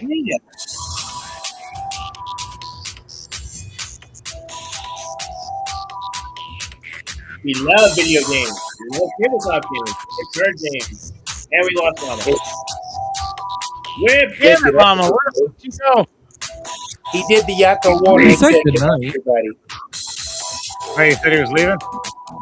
Yeah, he did the Yakko Yeah, right warning. at the Said, end good of night, birthdays, everybody. it's like Yeah. good night. Damn, I didn't even hear him. Damn it, Llama. It's time to go 3D with my eyes for the game segments. Here we go. So recently, the new Halo game came out yesterday, and I tried it for the first time yesterday afternoon, and it brings back lots of nostalgia. One of the great things about it is that they added 3 new missions, a new set of missions that was a prequel to the first game. Mm-hmm. And I just found out today that Space Marine 2 just released a new update yesterday as well, including new skins, a new enemy to fight, and apparently a new map. Interesting. Yeah, the one thing I'm excited for the new Halo is multiplayer campaign and that we get to choose different armors and skins. The only thing I don't like that they took away is the PvP. That was the biggest fucking thing ever is red versus blue. Fucking love PvP of Something Llama exciting. should have been here for this part. Damn it, Llama. You are a super big Halo fan. It's always something exciting about one of the joke. biggest titles, and then there's a pro and Yeah. con, something shoot Like, in no- between the two. Yeah, no joke. Me and Llama, back in the day of like high school, we used to play and like had crews and teams, and our old buddy Justin and Jimmy and Ryan and Ed and everybody, and we would hook up 4 on one Xbox, 4 on another Xbox, and cross with an Ethernet cord, and and fight each other, and almost every time, no matter what team I was on, I always won. I barely ever lost a team battle. Usually it was like me and James and like sometimes Llama and probably like Jimmy, and we've wrecked. And yes, I died many a time throughout yesterday. My best thing I did was I was fighting my buddy Z and Big Al, and it was one of our other friends too. And we're in the big field area. I forgot what it is, the Blood Gults or whatever. And there's 3 rocks in between where there's like a grenade spawn. I fucking ran between it, had a shotgun, had a rocket launcher, and had some plasma grenades. Here comes Z riding off of the Warthog, trying to run my ass over. I'm freaking the fuck out, shooting at him. He hits the rocket. I hit him with a sticky grenade. I duck as he blows up behind me. I turn around, shotgun Big Al as he was shooting me with a machine gun. Turn back around, and I freaking grenade Z as I stick him and jump behind the other rock. And here comes the other kid. I forgot his name.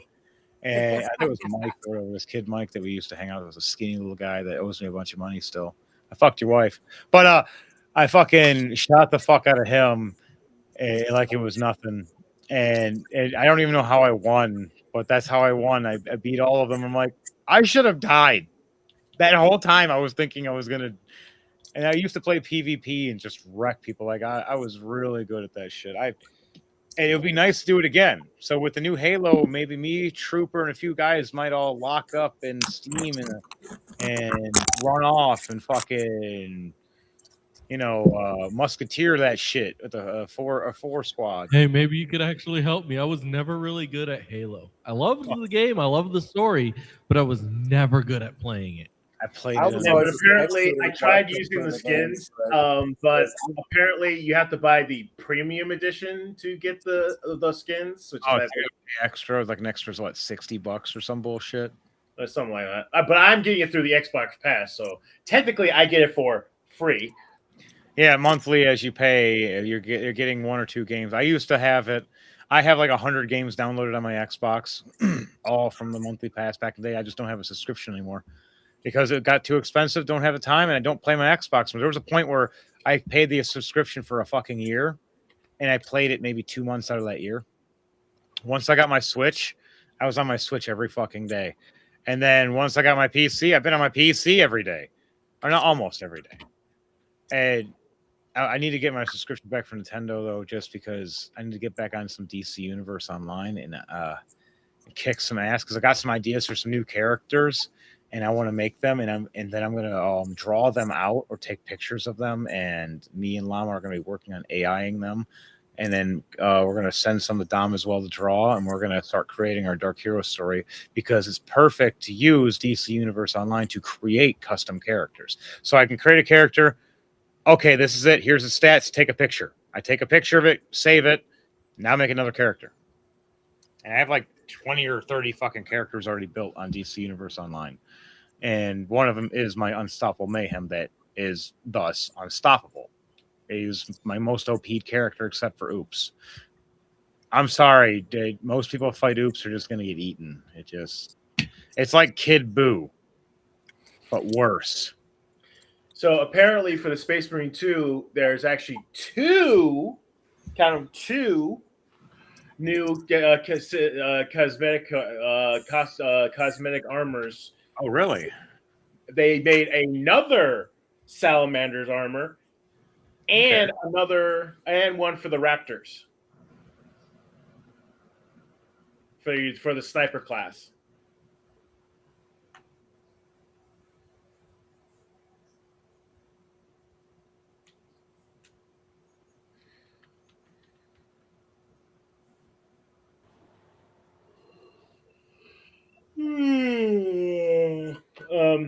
So I'm currently loading it right now. I'm over here trolling me, but when is he not fucking trolling me?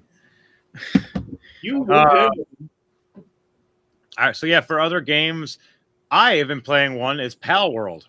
Fucking love that game. I'm sorry, Pokemon for Nintendo was a big fan.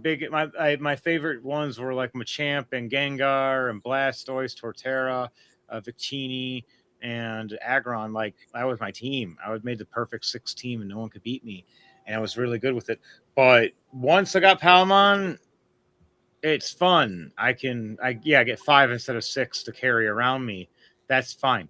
But I get other stuff, and I get guns, and I can build shit. I literally built a fucking like 46-story tower, and I'm putting turrets everywhere. My buddy, you know what I think it's what they're really salty about. I'm just gonna be like, I'm sorry. In the game, you're gonna get shot. You walk past my face. Henry, do you know what I think Nintendo's really salty about? Is that I also like indentured servitude. I get to capture people. Is that Damn it.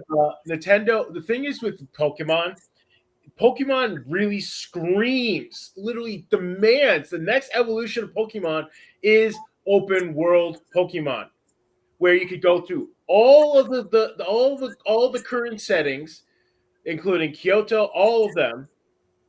You can get any they could have Pokemon. done this. Nintendo could have made the PAL world. They could have, and I think that's what they're making. I think that's what they're really salty mad about. because they had the opportunity, because the people that created PAL World actually talked and reached out to Nintendo first, offering them this opportunity and idea. They said no, and they fucked up. They fucked up bad. And then now they started making something, but it's nothing compared to PAL World. PAL World is like a mix of Fortnite, Minecraft, Pokemon, and a little bit of Skyrim. And it's kind of like that. It's fun. I like it. I can build shit. I can build bases anywhere the fuck I want. And I can catch animals and creatures and people, and I can make them do jobs and do things. And I can have some hang out with me. I can upgrade other ones. Like even the people that you capture, you can upgrade those people. And fuck you, I believe in indentured servitude after being a person that people owe over $110,000 I'll never see. $110,000. That's a lot of fucking money I will never see. And to millionaires are like, oh, let's drop in a bucket. To a poor person, that's a lot of money.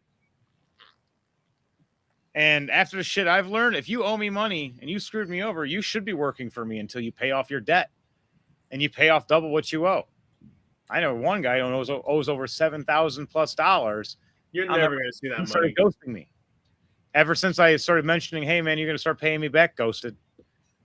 You're never going to see that money. You stole money from my wife, my kid, and me, and creeped out on them, and I beat your fucking ass, and now you're crying like a bitch, and then you ran off and hid. You have the same fucking name as me, except for the last is different. Fuck you. You're fake. You're a fake martial artist. You're a faux martial artist. You were a YouTube martial artist. That's why I fucking beat you with one arm, and I'm still playing with you. And I was dying of cancer. That's what you get for owing me money. All right, back to it, Trooper. So yeah. Pal World's fun. I've never played Pal World and probably never going to because I'm just not interested in that big open world concept. You never know, man. You hang out with your homies, you play a game, you get to shoot shit, you get guns. I'm trying to unlock the minigun, and once I unlock the minigun and the heavy armor that's like a fucking like Space Marine armor kinda, I'm gonna be running around docking every fucking thing in my path. I don't care. You get to cut down trees. You get to shoot monsters and creatures. You get to blow stuff up. So that's the new skin, if you can see it. No, it's fucking blinding blue and white. Sadly, sorry. You tried. But yeah, Power World's fun. Space Marine 2. I didn't know that the new skids. I haven't had a chance to play it recently. I hope they put the Terminator armor on. They need to put. They made a heavy. I know they made heavy. I get it. I like heavy too, but they need to make a Terminator class, just a class itself, or at least upgrade the heavy to be have a Terminator skin. Oh, the same thing happened with Microsoft and Helldivers. Helldivers originally was supposed to be an ODST game, but Microsoft said, no. So they just made it into Helldivers, and then Helldivers came big, and they're like, oh, damn. Yeah, and they got pissy and tried to sue and stuff. Why did you try to? I don't think they sued. I think they just got pissed off that they didn't come up with it first. I don't know. I think they sent something, but they realized they wouldn't even win, so they just canceled it. But I have to double check the history of that, because that was a while ago. That was, how long ago was that? Helldivers came out over like 8 years ago. Yeah, but now they fixed it because now you can play Helldivers on Xbox with ODSTs. But it's like, wait, guys, you had this already. You can play Helldivers mixed with ODST now? Yeah, and now they're mixing with Warhammer. I did not know that. That's fucking sweet. That's So really now we're getting Space Marines. I fucking love it. All right, Thunderbase. Speaking of Space Marines,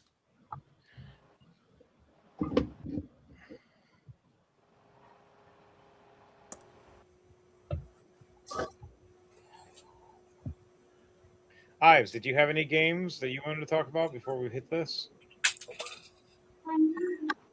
What, any games that I like? I'll be back with you on that one. Well, there's always next time if you want to. Just let us know what kind of games you play.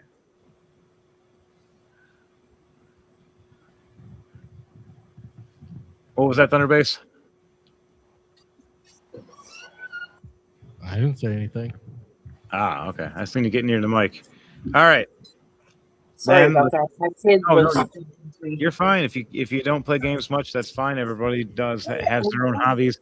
I'm a big gamer, but I've swung back to the thing I was originally taught, which was tabletop. And I'm more of a tabletop person now, more than anything, as I have like almost 4,000 miniature models for D&D. I do like games. I like. I have more now. I don't know. I like Assassin's Creed. Assassin's Creed was fun. you tried the new Black Flag? I have not because I don't get to play them as much, but I also didn't like that Vikings Assassin's Creed. Roman Vikings. You didn't like it. Oh, Assassin's Creed Valhalla. Yeah. I like the one with the Native Not a lot of Americans. people did like. Assassin's Creed 3. The problem with the Valhalla Black one Flag is is that they made it too Probably big. the best one of them all. Yeah, that one. But it's They made it too big. war. I didn't get to really play too much of that one. I only played the beginning of Valhalla and stopped playing. I just didn't have time. I got other things to do. I got more important stuff. I got to keep up with the working out, training, taking care of the family, like paying all the bills or whatever I can pay, and then whatever else other people held out and pay, and then doing everything else and keeping up with all the chores when I get home after working all day, amongst all the other stuff, plus our podcasts and shows. So if I'm lucky, I might get an hour of gaming in every day or so, maybe 3 days or so, depending on what. I might just game after I get off, depending on what time we get done with the show. I want to at least log into Pal World because there's an update. And I guess for Space Marine now too, because I guess there's an update for that too, because I didn't check that update. It's really cool. It has a big dragon. It has a dragon iron halo with a dragon, and it's all on fire. Oh, that's fucking sweet. And dragon scales all over the shoulders and a big dragon cape. Okay. I definitely need to check that out later. All right, but Thunderbase. Nice. We are on that next time as we are heading into our Warhammer lore. It's time. This means war.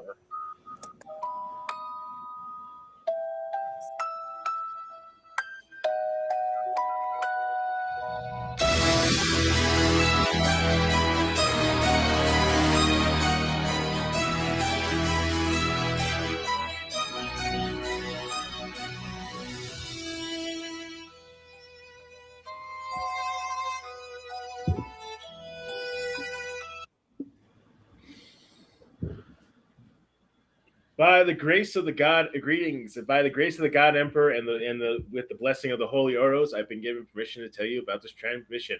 Play video.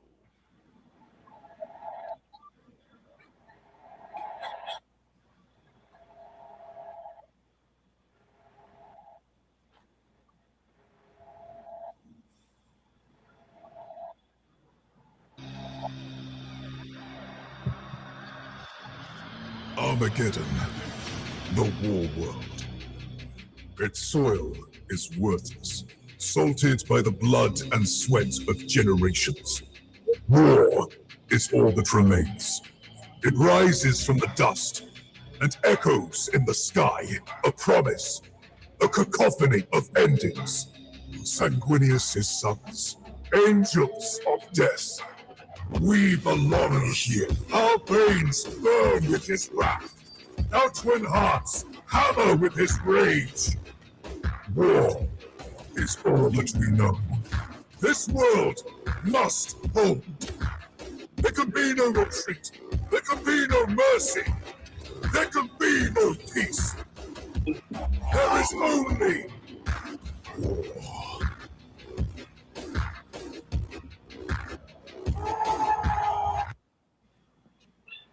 Exactly. Whoa! Like that's not a joke. Today we are going to be talking. We've talked about the Tech Marines who handle their war gear and their armor and weapons.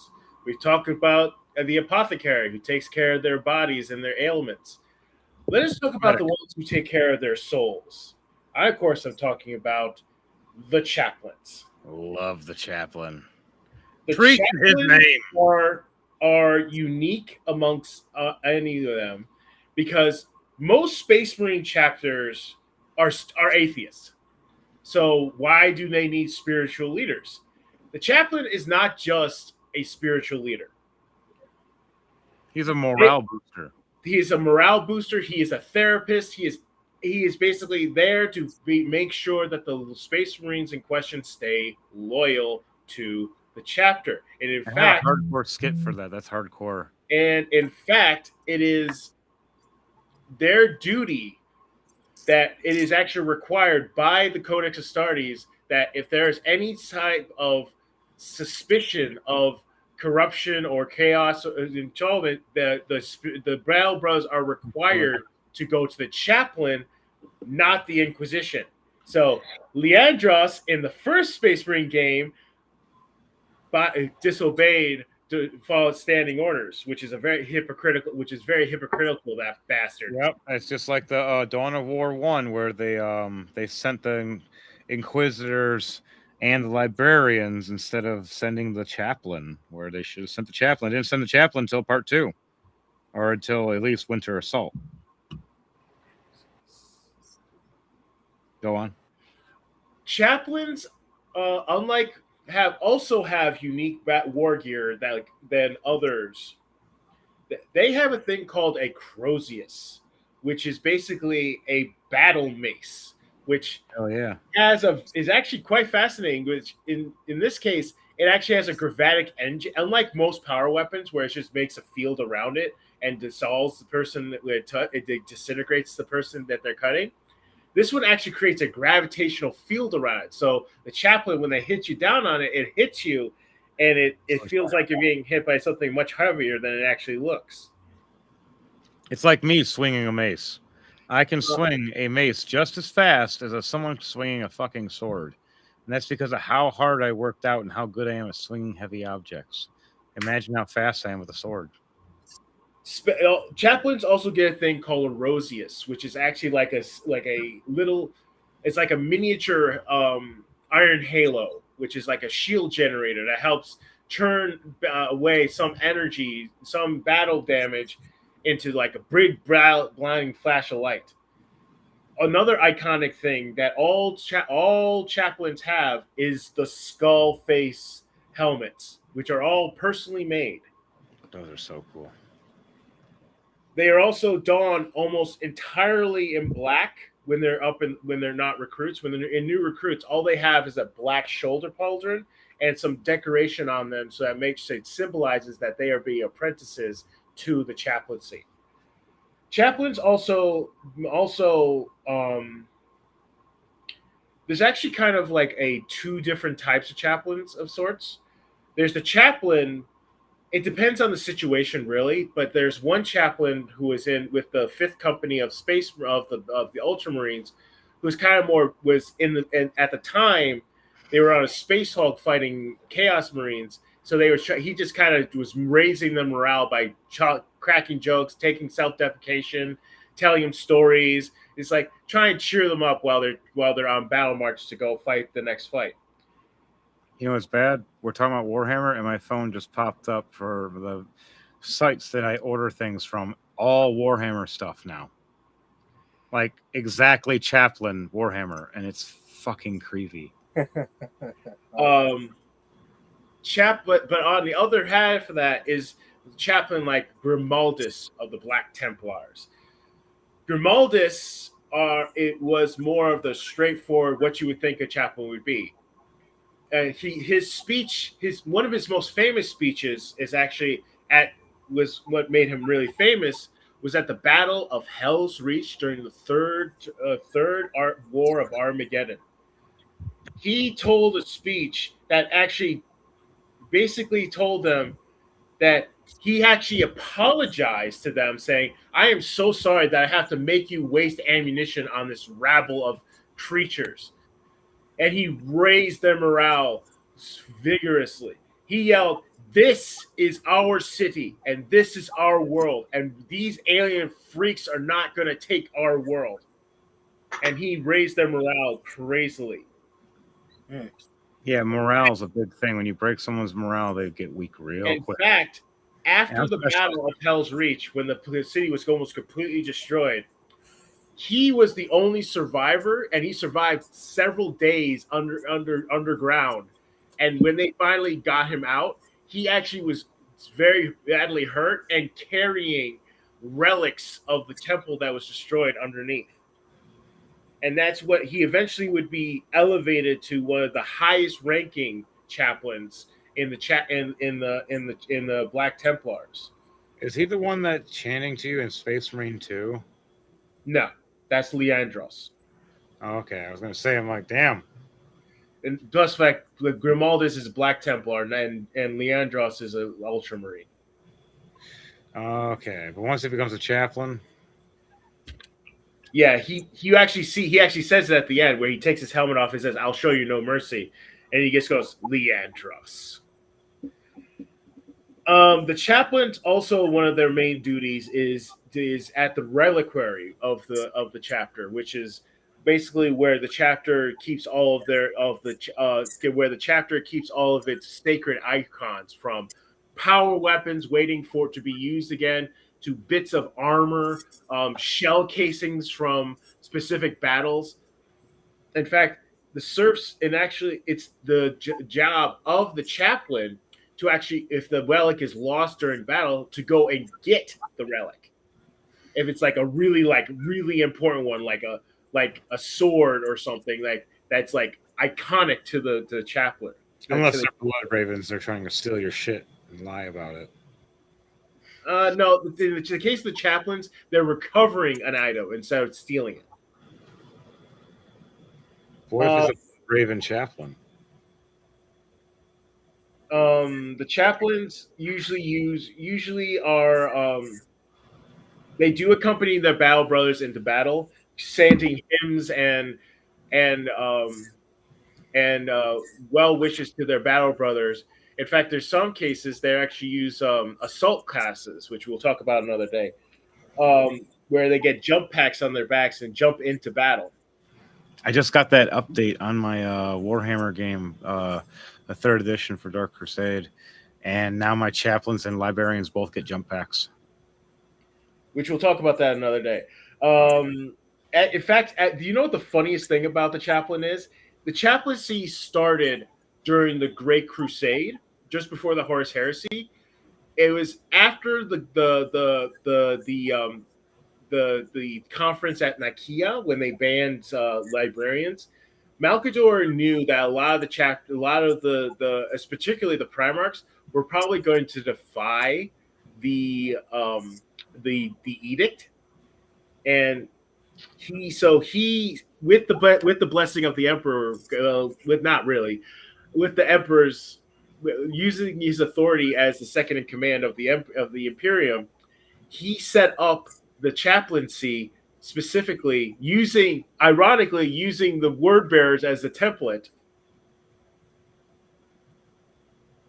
and set up the chaplaincy in order to do that. And a lot of the legions agreed to it and sent officers to do it. And they've been having that ever since. That's how far the chaplaincy goes back. Like I said, they're the spiritual leaders, they're battlefield commanders, they're everything you need and more to be for a space marine, that to keep the space marines loyal to to the to the Imperium. It doesn't always work, but that's pretty much it. That's the chaplain is a big important role in the chapter.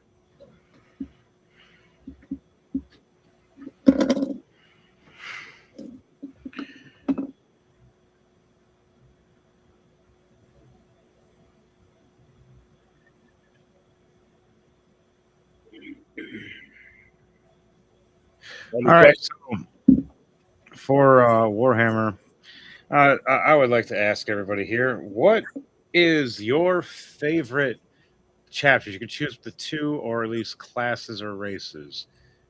And what are your like two favorites for each one of you guys for Warhammer? For me, it's for the Imperium, it would be Space Marines, or like the Space Wolves and the Grey Knights.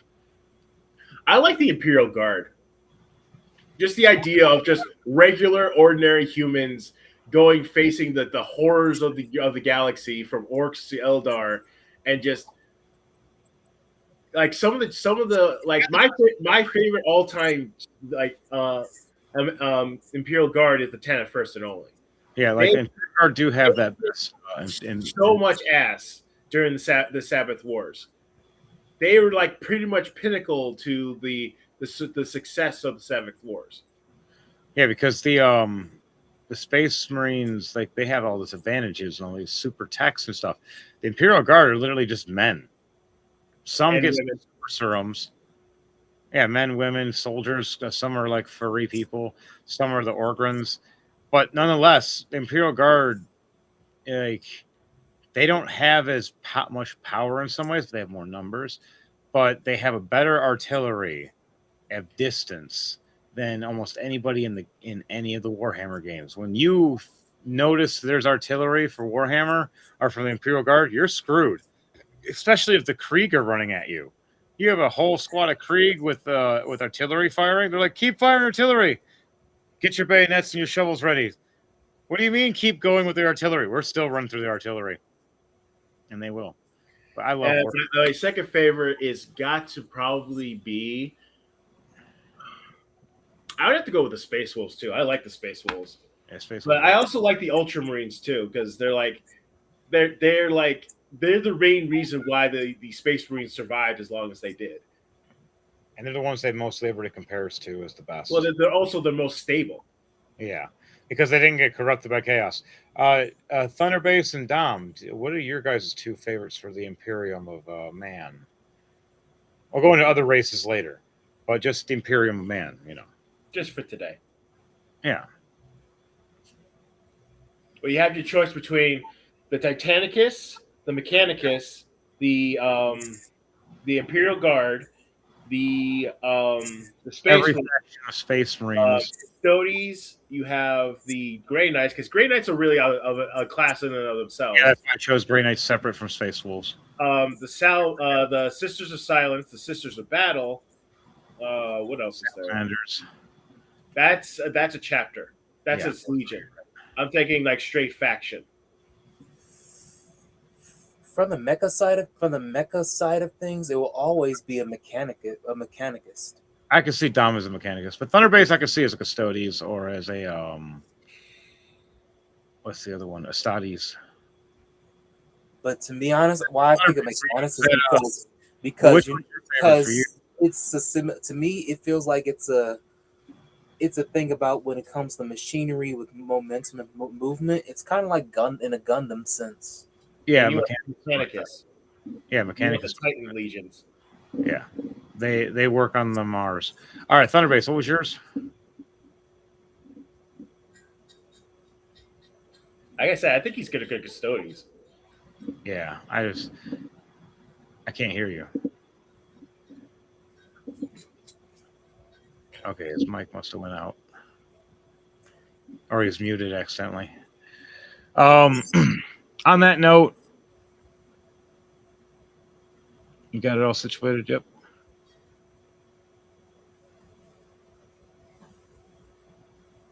We got Doms for Mechanicus and everything. I wonder what else for Dom. I think in Salamanders for Dom for Adeptus Custodes. Oh yeah, that's a Custodes. Yeah. I have a Custodes for you for the Warhammer. The Mechanicus is fun and all, but I'll send you a clip because I think you'll find out why I'm not the biggest fan of the Mechanicus, because they're so like they believe that the flesh is weak and they will literally rip their bodies apart just to replace it with augmentation. And some Mechanicus are like hundreds of thousands of years old. Like Bella's thousands of years old. Keeping the brain downloaded into data, and they end up becoming just pretty much cyborgs or robots. All right. On that note, we're gonna go into the political chat, everybody. Thunderbase Studios.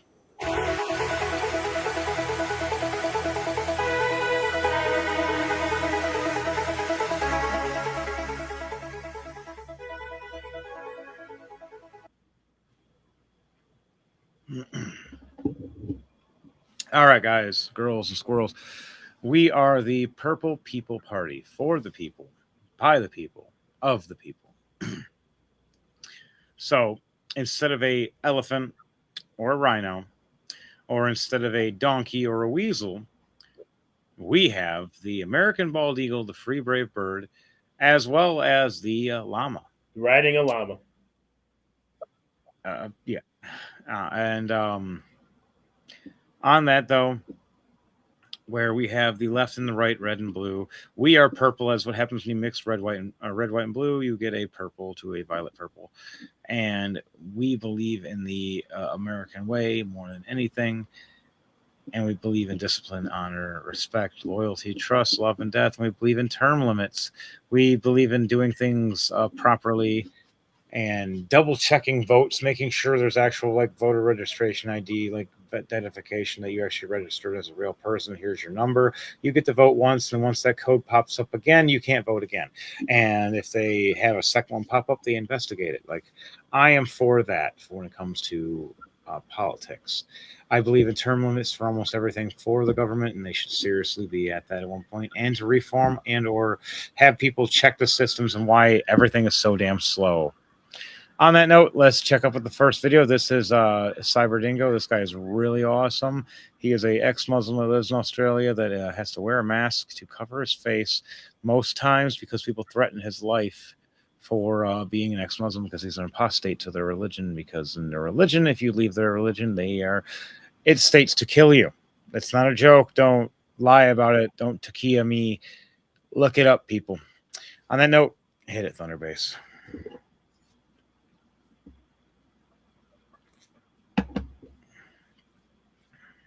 What is up, guys? It is your friendly neighbor Dingo, and today we have got an update on the Berlin incident that I spoke about yesterday. So it seems like Abdul B, the Islamist who drove through the crowd and where someone actually lost their lives and multiple people were injured, has been shot dead by German police, which is good news. A waste of oxygen has been taken out. Another less hateful Islamist in the world, which is really good news. But if anything, this incident has revealed quite a lot. Starting with the fact that Germany made a massive blunder when it comes to this guy. Apparently, he actually self-deported himself because he was obviously unhappy living amongst the infidels. He wanted to join ISIS, so he left. He went to the Middle East, he went to Lebanon, which is his homeland, and guess what happened, guys? Germany wanted him back. Yes, you heard me right. An Islamist terrorist who was known to the police, who was known to be an extremist, who was known to want to harm people in Germany, was deported by himself. He left voluntarily, which is ideal, you know? When we talk about remigration, we talk about these people just fucking off and never coming back. This person did that. This person who killed someone did that. And yet, Germany, the German authorities, they brought him back and they put him, and this is crazy. It's hard for me to even say this. They put a radical Islamist into a counseling program to de-radicalize it. Now, I've spoken a lot about these de-radicalization programs. does. I've always said these are fucking useless. Because anybody who thinks that you can just counsel radical Islamists out of wanting to do shit like this is out of their mind. They really are. Because Islam does not operate this way. And when I say radical Islamists, I'm talking about people who believe Islam in its truest form. These people have read the Quran and the Hadith, and the violence and the rage they feel is the purest version of Islam you can follow. The people who don't act that way, the moderates who don't really complain apparently when these things happen and always try to play not as victim. aggressive. Yeah. I'm very peaceful compared to these Muslim guys. And I know because there's three stages of how they act. They act all buddy and peace and and then they start acting equal and pushing radicalization. Then they go into straight up, they're better than you and they'll kill you and subjugate you and make you their slave and rape your women. I know they keep saying grape, but no, it's rape.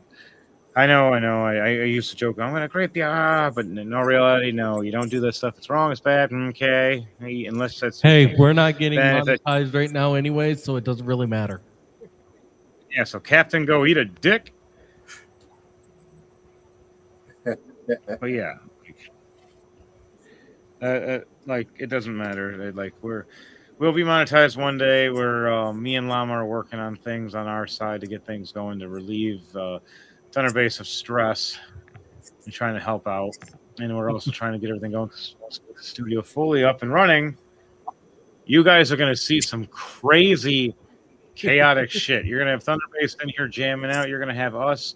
You're gonna have Dominant Visions doing some green screen crazy effects. You're gonna have a Dark Trooper fucking stomping the ground, making an earthquake. On that note, next video. Mitch McConnell released yet another proof of life photo after missing a month and a half of work. Do you think one of the most powerful people in the country should have to disclose his health status? Absolutely. I mean, he was elected by the people. He's just hiding this from them, just like Trump's medical reports. Absolutely. And there should be term limits. I certainly do, because it's important to people more than just the vote of Kentucky. They all should we need to know your financial status. Anyone else that's not showing up to work for however long it's been now would be fired. So I think you don't always have to definitely, especially him. He's one of the devils of the 21st century, and he should definitely expose his health status. I think that health status is confidential. I think within the office that can be disclosed and decisions can be made, but I don't think it's for the whole public, for everybody to know about your full health status now. And when you are having health crisis, we all know everybody deserves a little compassion. You're alive and you're able to actually function in the job. That's good. Very good. I mean, we're not even sure if he's alive right now. What's going on? Like, what? That's the thing. It's like we don't need excruciating details. We just want to know if the person is alive and able to do his job. That's all I care about. Yeah. The problem is, I agree on that. McConnell has been MIA for 46 days now. That's over a month. Yeah, they can't get anything through or pass anything while not the complete is being there. And not to mention the fact that the mayor of Kentucky, the problem is Kentucky is one of the few states that the governor does not have the legal authority to just say, you know what, this guy hasn't been seen for over a month. I'm going to recall him and put somebody else in his place as a temporary. There should always be a thing. That's the thing about the People Party too. We should have backups. There should always be a backup person if that person fails to show up. That there's a secondary person that covers for them, and that is something I always believe in, is having a backup. Yeah, I actually did look it up. We should have that. When you vote in a person and you vote in a co-person, and they're like, "What's the co-senate?" Co-senate are the people that cover for just in case for votes and stuff. So it stops slowing down, stopping. On that level, it would be considered a vice senator. Yes, or second in command, or somebody who can. Yes. Like, I actually did look it up, and it's let me find it again. Yeah, I think Thunderface was right, vice senator. Yeah, here we go. According to Google, the all-powerful Google, no, the governor of Kentucky does not have the legal authority to just say, yeah, that guy hasn't been seen for a month. I'm sending a replacement just in attempt. Kentucky is one of the few states that doesn't by law. Something along the lines is, as that person gets voted in, They should always have a secondary person that's voted in as a backup That's plan what the governor for does. The governor is, in most states, the governor has the legal authority to say, I'm going to appoint a temporary person until we can have a special election or the end of the guy's term and have an election and then have a proper election. The problem is Kentucky doesn't do that. That's the problem. We need that. So why haven't we done that? Because according to Google, because it goes against, it might go against the Kentucky Constitution. Well, fuck Google on that note. They don't know what the fuck they're talking about. No, it goes by law of like the law of the country for that. Once it goes into that kind of standpoint, it should be going right into backup plan. Hey, this guy can't talk to us right now. Okay, this guy can't talk to us right now. Well, send somebody else to a point for this time as a replacement until this person shows up, like a substitute teacher. Yeah, the thing is that under Kentucky in 2024, state law passed by the legislature, temporary appointments are banned for Senate vacancies. It must insist that they filled with a special election. Yeah, which that should not be allowed. That right there should not be allowed. You're preaching to the choir. I think the fact that the governor should have the legal authority, but to a point. Again, to a point. Like the governor should not have the legal authority to just point to the guy and say, "Hey, I don't like that guy. I don't like his face. I'm going to take him out and put a new one in." There has to be specific. They need to have reasonable suspicion or a proper reason as to why they're doing exactly. Like for example, in the case of Mitch McConnell, since Mitch McConnell has been MIA for 46 days, and the only people who have all the reasons to lie about it, and it's not to mention the fact that I think that I honestly believe and a lot of the people on my side agree. I think Mitch McConnell's dead, or at least in a position that he cannot do the job. Like he got like they took pictures of him before he died, and they're just using those right now to make it. They're like, okay, we took like 10 pictures. Yeah, that'll last us 3 months or I 6 think months. it's that they're trying to run the clock out, because apparently they have until August 3rd. I think it is. They shouldn't be doing that. that. That is completely illegal, and I think a lot of McConnell's staff is perjuring themselves. But that's just my opinion. So it shouldn't be disrespecting the dead. Hades had a big thing about that. Well, I'm going to say this right now for the record. This is my personal opinion. I do not know if he is dead or not. This is just pure opinion. Yeah, you said I think he is. You didn't say that he was. You said I think he is, and that is you just stating a fact of like this is your thoughts, no one else's. Thus, why we have our disclaimer that we posted at the very beginning of the show is these are our thoughts, not yours. And we post that, and even if we have to, Thunderbase, we'll post it back up in a minute just in case if people need to understand. These are our thoughts. These are our brainstorming and for legality purposes, for allegedly, anything that's allegedly, just in case. But for the record, I will not shed a tear if he is in fact dead. Never liked the man to begin with. Thank you, Thunderbase. Disclaimer, just in case. But that doesn't mean I'm going to be like. But some people on my side are going to be like, "Oh my God, he's dead! Yay!" Like doing a full-on midget dance from the Wizard of Oz because he's dead. I'm like, no, that's disgusting and that's wrong. Well, it's the same thing with like the Charlie Kirk stuff. All the people that were celebrating him dead. That's disgusting and wrong. Were evil people. They showed their true colors that they were bad people. And I could never look at any of those people with respect ever again. Me personally, I did not respect. I respected the man for speaking his opinion. I didn't like what he said, but I respect the fact. I give him the respect to let him say it, because that's what it means to have the First Amendment. Yeah, and the concept is that you respect to say it, but at the same time, if you would have actually sat down and listened to his videos, it'd be a little different. You'd be like, wow, he made some sense. Some senses, yes, but most of it not. You got to actually watch his videos, not the ones that are clipped out, and that's what everybody has the flaw. It's not your fault. It's not you in general. But it's also you listen to you see the ones that other people post, which they clip out the good parts that actually are the counterpoints, like what I do. I counterpoint things. Like that's cool and all, but what about this? Just to make you think. It's the saying goes, I don't like what you say, but I will defend your right to say it. Yeah. Sadly, these other people, though, they cheered on an innocent man's death, which was quite frankly disgusting and evil. And any of those people So that let's did get that, on to the next videos. thank you. Sorry. We are on a tangent again. That is my fault this time. I blame myself. Did you guys see what Trump just announced and what Trump did during the White House Correspondents' Dinner, ladies and gentlemen? Did you see this?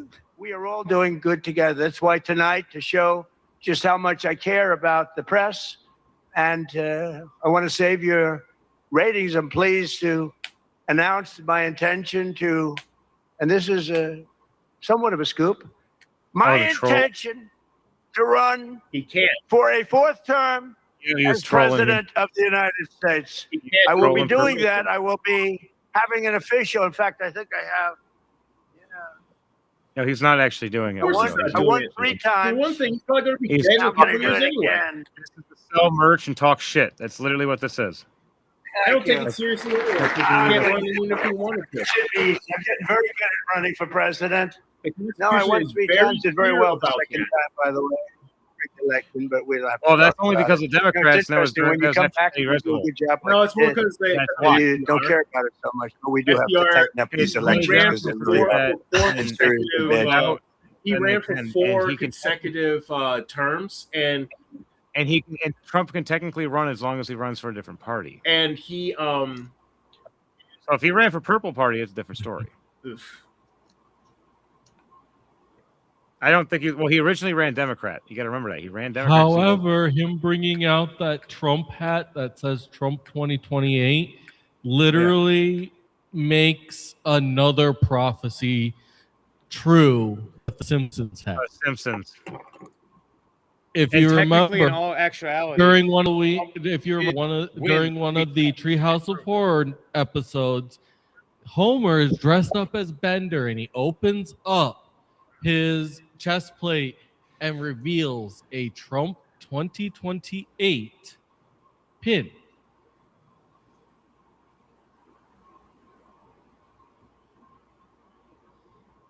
memes, man. It's all for memes.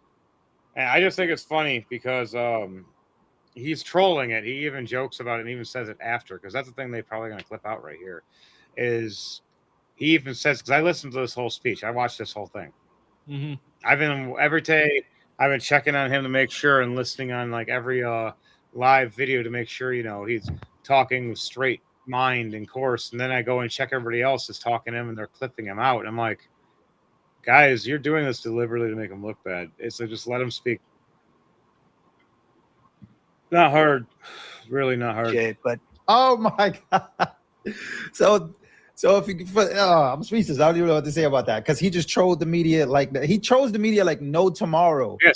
And if you guys don't know, the White House Correspondents' Dinner has taken place because back in April there was a shooter who basically was expecting a mass casualty event, but one of the brave Secret Service men actually ended up stopping it, and the whole Secret Service ended up getting in front of it. Trump actually wanted to do it again, but they ended up doing it tonight. And boy, oh boy, Trump did not hold back. He said he was going to hold back a little bit, but he didn't. Now, while this whole event was happening, and I'm going to show you some of the highlights because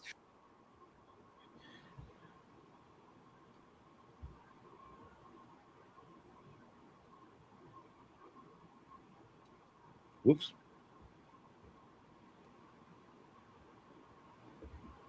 They identified approximately 278,000 non-citizens who are registered to vote in federal elections. Since Democrat states refuse to share their voter files, the real number is actually much higher than that. And frighteningly, that's not the only election-related issue facing America right now, because it's also been revealed China stole voter information from millions, while communist governments are hacking their election machines remotely as we do nothing to secure ours. And with these revelations coming at a time when socialism is rising across America, there have never been more questions about the future of our country. Did they come down here and try and pay you to vote? Yes. On a ballot? Yes. How much they pay you? $5. So they just really just tell you to vote for Karen, huh? They gave you an option of choice, but they tell you who they want. Put together these disclosures reveal an election system so broken, so vulnerable that no one can possibly defend it. This was a legitimate 25th Amendment moment. The ramblings of a mad king. Donald Trump's speech was full of outright lies, dangerous disinformation, and yet again his attempts to undermine and subvert our democracy. The DSA co-chair suggested that part of the platform may be abolishing the Senate. What are your views there? I mean, again, I'm not running for Congress passed the Save America Act. The only you want to cheat. Everybody laughed. Your policies are so bad, and your candidates are so pathetic that you can't get away or can't get elected any other way.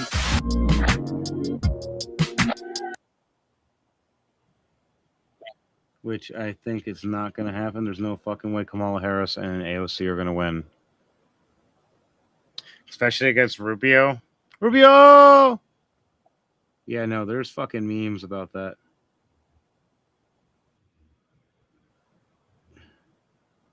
Sorry, girls. You're not going to win. I was going to mention, is it me or does Rubio kind of have like the same vocal inflections that Trump does? He's trying to imitate it, but he's not working. Well, he's trying to speak a form of English in a powerful term because his native language is actually Spanish. That's why he's been catching a lot of people lying, because he's multilingual. He knows more than Spanish. So he sits there and listens. And I've watched a lot of his reactions where other people are saying things in different languages. And he's just like, hang on. And he goes, and like, hey, that means this, not this. That guy just fucking lied to you. And I madly respect that he does that and looks out for everybody on that, from Trump to anybody else. Just, you shouldn't be doing shady shit like that anyways. You shouldn't be fucking lying in a different language. Those are my thoughts. Porter. The best part is Andrew Tate then went on Twitter after and said, Porter, the best part is Andrew Tate then went on Twitter after and said, to the massive crowd standing out there for me, I hear you. And it's literally just this one random chud. All right, everybody. So I'm joined here today with the lone protester who's been standing outside of Andrew Christie's jail all by himself. Brother, I want to ask you, what brings you out here to stand all I just thought this was I just thought this was funny as hell that Andrew Tate thought there was going to be a huge ass protest about him being arrested, and it's just one dude. You know, that guy wants to suck his dick. I mean, what? You said, not me, man. I mean, I'm just saying. I just think this is. I just thought this was funny as hell that this guy was went on Twitter and said to all the people who was out there protesting, and that my thoughts go out to you, and it's just one guy. Well, technically two guys, but that's beside the point. The point is that it happened and it was funny. What and I hey, heard, at least he had one person that cared about him in life, and he'll always have that for the rest of his life. That one guy standing there. And I thought the other thing, an update I got from that Marco Rubio is actually not going to fight the extradition treaty for. And guess what? You know what? Also, they found 38 more cases on top of the cases they already found. He's going to jail, bro. Who? Andrew Tate and his brother. Andrew Tate. Michael Rubio is not going to fight the extradition. He's going. Oh wow, Tristan Tate going to jail too? Yeah, they both are. Yeah, dude, they both grooming girls and turning them into hookers. Jesus. And so it's not just Andrew Tate, his brother Tristan too. Oh my God. Oh yeah, they both were talking about it. They both fucked each other on that one because they both were like, "Yeah, man, yeah, I do it too," and I'm like, "Yeah, I do it too," and I'm sitting there going like, "That's dumb that you guys are doing that." People on the internet that you do that. They are going. They're They're getting extradited to. England is extraditing them back to England so they can face charges there. And from what I heard, it's already like past 50. It's like I think it's like 59 last time, and now they added 38 more.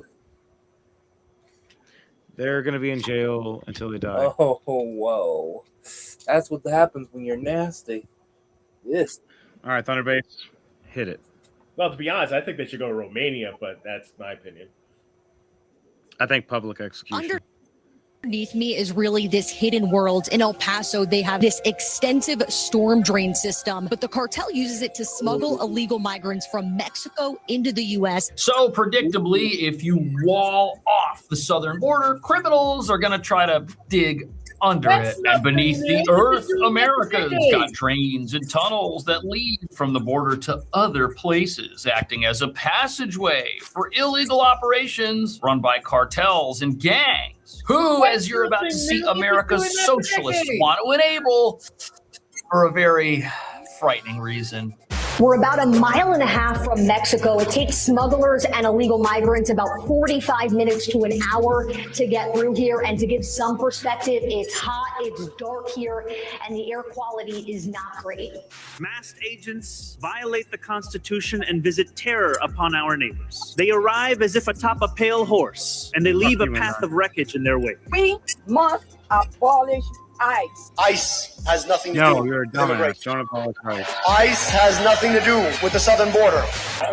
You're a fucking dumbass. You abolish ICE, and that's just going to cause all of the illegal immigrants to think, I guess us just coming into this country without any proper format or any proper And ICE doesn't just go after illegals papers in or that way. anything. ICE They're goes going after to it's actual going to rapists overflood our and country, murderers.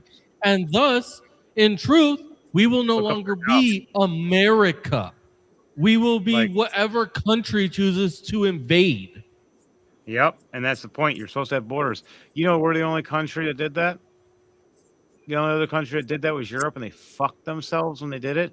And we're 10 years behind what's happening with them right now. And look at their fucking country. Look at everything in England. The rape gangs, every fucking what was it? Every minute or hour or some shit, someone's being beaten, raped, or killed. That's by a Muslim, and it's not a joke. They're trying to do it here. ICE was meant for going after these people, and they keep trying to do propaganda, which if you actually studied the stuff and looked up the stuff and didn't ignore it and look at your phone while you're paying attention to this shit, you would realize, hey, oh fuck, maybe if I studied this stuff, this is the truth. They're doing it to stop the bad people. And if you actually pay attention and follow through the stories, like, oh, well, the person got detained. Oh, I found out they're American citizen. Okay, they got let go. But they don't hear that ending part. But that's You want to know why? Propaganda. exactly. Study propaganda. I've The studied all only this shit. That's reason why I that- look at it and go, okay, then I look at the other stories and go, here's the truth. That's why people get pissed off at me and they can't argue with me.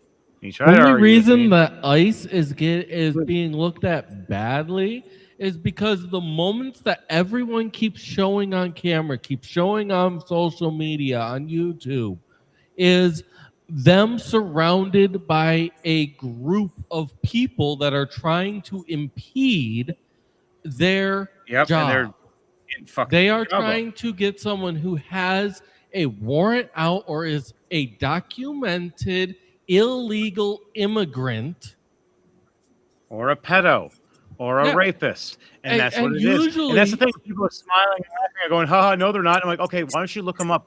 Oh, shit. You look them up. They are rapists. Oh, they are the pedos. And then are you protecting the pedos now? Are you protecting the rapists now? Which means you fall under the category of being one of them if you're protecting them.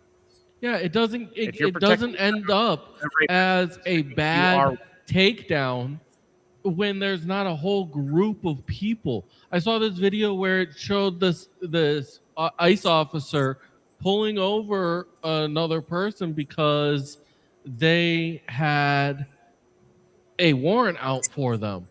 No crowds around, no nothing.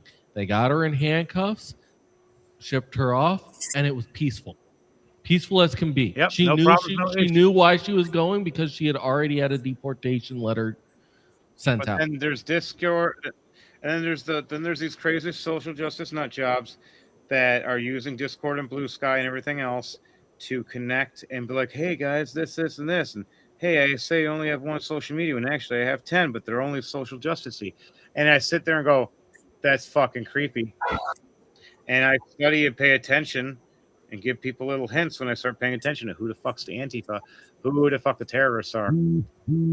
I've had people screw me over, and recently when I exposed the terrorist, mysteriously things started, like, I started getting screwed over by certain people because they were part of it. And then when I exposed them for being Antifa and terrorists, they tried to threaten my life, and they failed.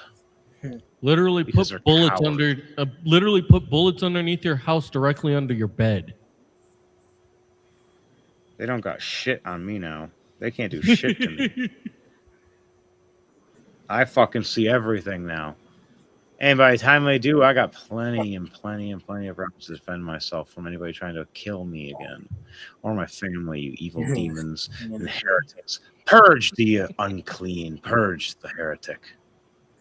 For the Emperor. All right, next episode. Yeah. Oh, man. I think it's messed up because it's been here forever. My aunt got married in this church. A word from New York City's Mayor Zohran Mamdani after a string He doesn't of give two attacks shits on multiple happy about it churches. because he's part of it. What is Sharia law? This? I'm denouncing them. I'm asking you. I'm running for the mayor. I know, but I'm not sure. That's the point. If you're going to run for mayor, you have to denounce it. Zoran is I come from a political tradition Donald Trump describes as the enemy within. We came here to remake this state. Look, here he is. Of our people. Hi, everyone. This is Sahar TV. And Mayor Zohran Mamdani. Something he did before he became mayor. Oh, that wasn't that part of one of the riots? Oh, no. I'm sorry, but denouncing Sharia law should have been. It is something that's required to take office. I because couldn't we're help it American. over here that it's Oh, like American you are law. literally not Sharia I'm not law, a for law from another country, a law that literally is not even humane. Obviously, patriarchy it law. means you're wanting to try and put that law on New York, on America. That's the point we're talking about. They're trying to make the patriarchy law, and all these girls want to talk about they're fighting for Islam and not realizing that is the patriarchy. Once you show them that's the patriarchy, they're like, "Oh fuck, we started rooting for the bad guy." Yes, you did. Common sense, people. It's a fucking rare superpower. I'm just an You asshole want for to fight telling the against truth. the man, but you fight for the man. Yep, and that's what they do. Please, Daddy, give me more. I'm going to fight against you. Please, Daddy, give me more. Well, 5. Unfortunate. Why do you think I mock and ridicule and treat and teach people a lesson? And so many people try to fucking kill me because I tell the damn truth, and I prefer to tell you the truth no matter how much it hurts because facts don't care about your feelings. There's a fucking song about it. That's why they 4-year-old church. It was set on fire. I wonder by who, right? Take a look at this. Yeah. Oh, man.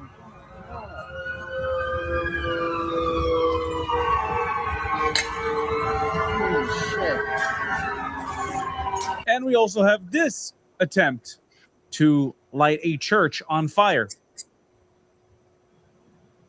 He's throwing the bottle, getting in the car, and escaping. And it's Yet all where Muslim is the guys trying to condemnation from Zohran Mamdani? The FDNY announcing this blaze that consumed the South Bushwick Reformed Church probably is being cheering them on. investigated as Good arson. job. We have no known enemies. Church pastor James E. Stewart says up until the fire, the congregation met weekly, a community staple. The church also acted as an event space and a food pantry. He adds he has no clue who would do something like this. Now we understand that it is intentional. And so that, of course, brings another layer of grief The National Registered Landmark was built in 1863 and has stood tall on Bushwick Avenue ever since, acting as a beacon in the community. Archival photos show a church that watched the neighborhood grow around it, but that beacon became a target in late June, and the South Bushwick community is left heartbroken. I have actually gotten to see that church in real life, and the church was a magnificent beauty, both exterior wise and interior wise.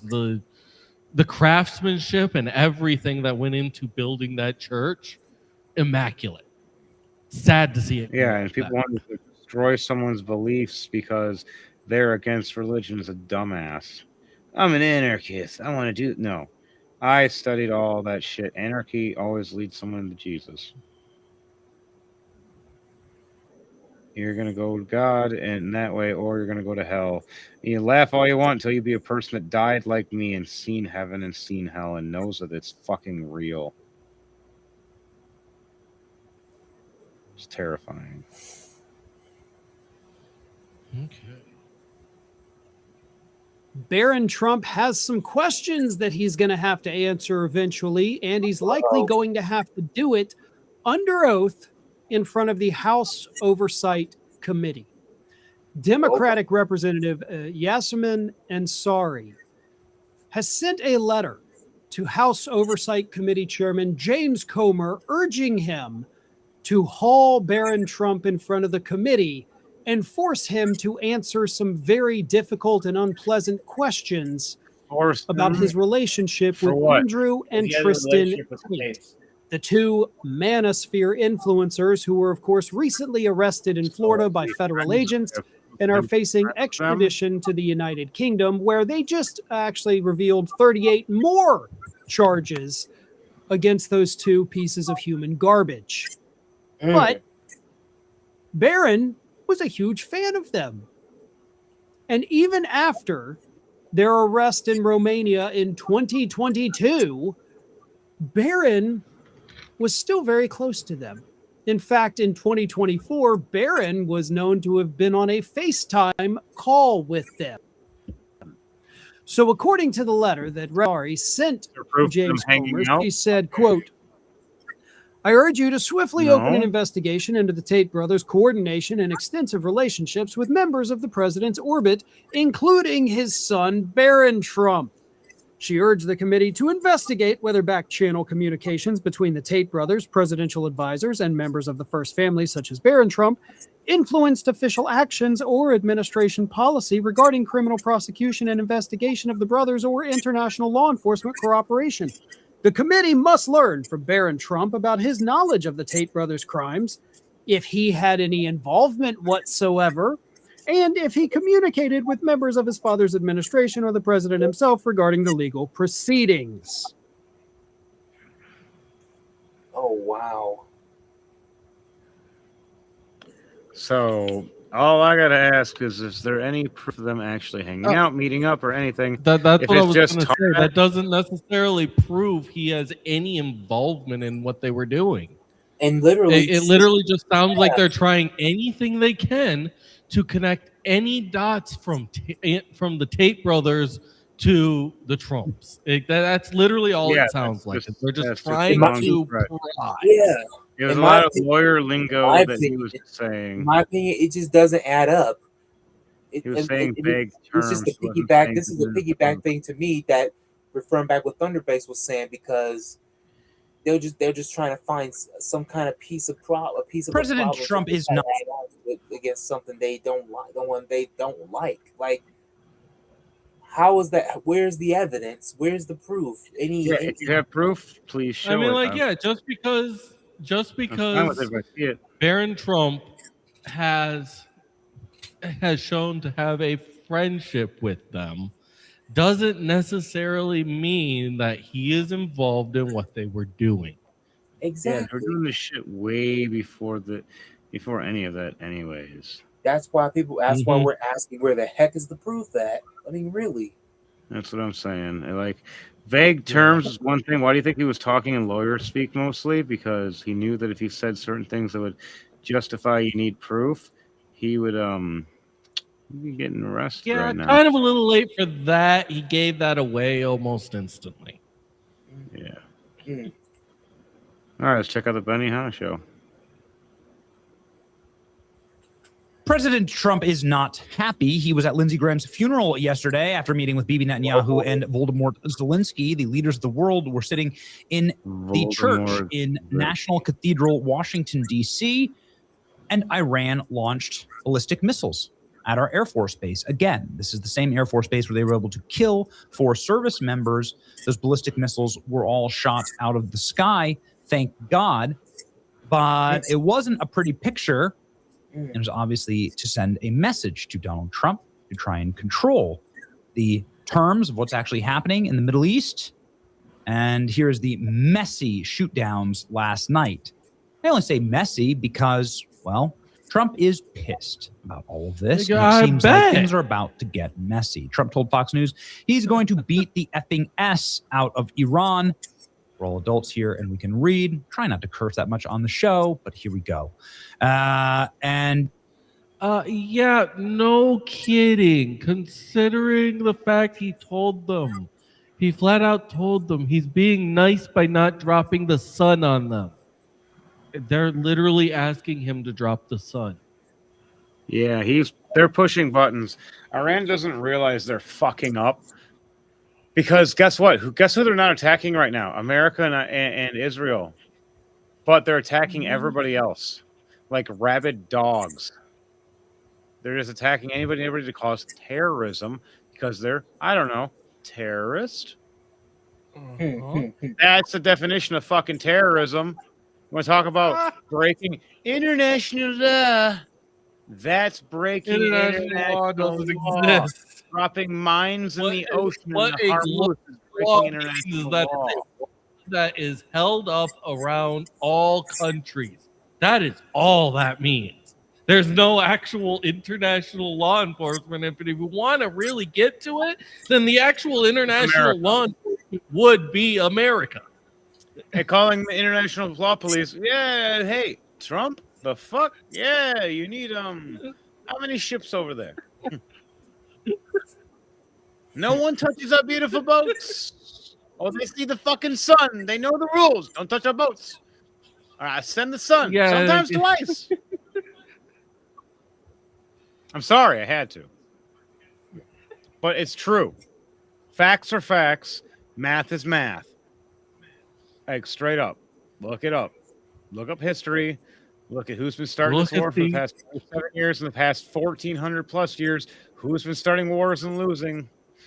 Who's been doing these horrible rapes, murders, deaths, and going and converting people into forcing them to religion of theirs? It's the Muslims, and then the Hindus are right after. I've been studying this shit for fucking years. I know demonology. I know who's studying the devils. I know who's studying the demons. Muslims are studying devils. Hindus are studying demons. It's terrifying. Like Sesame Street once said, one of these things just doesn't belong here.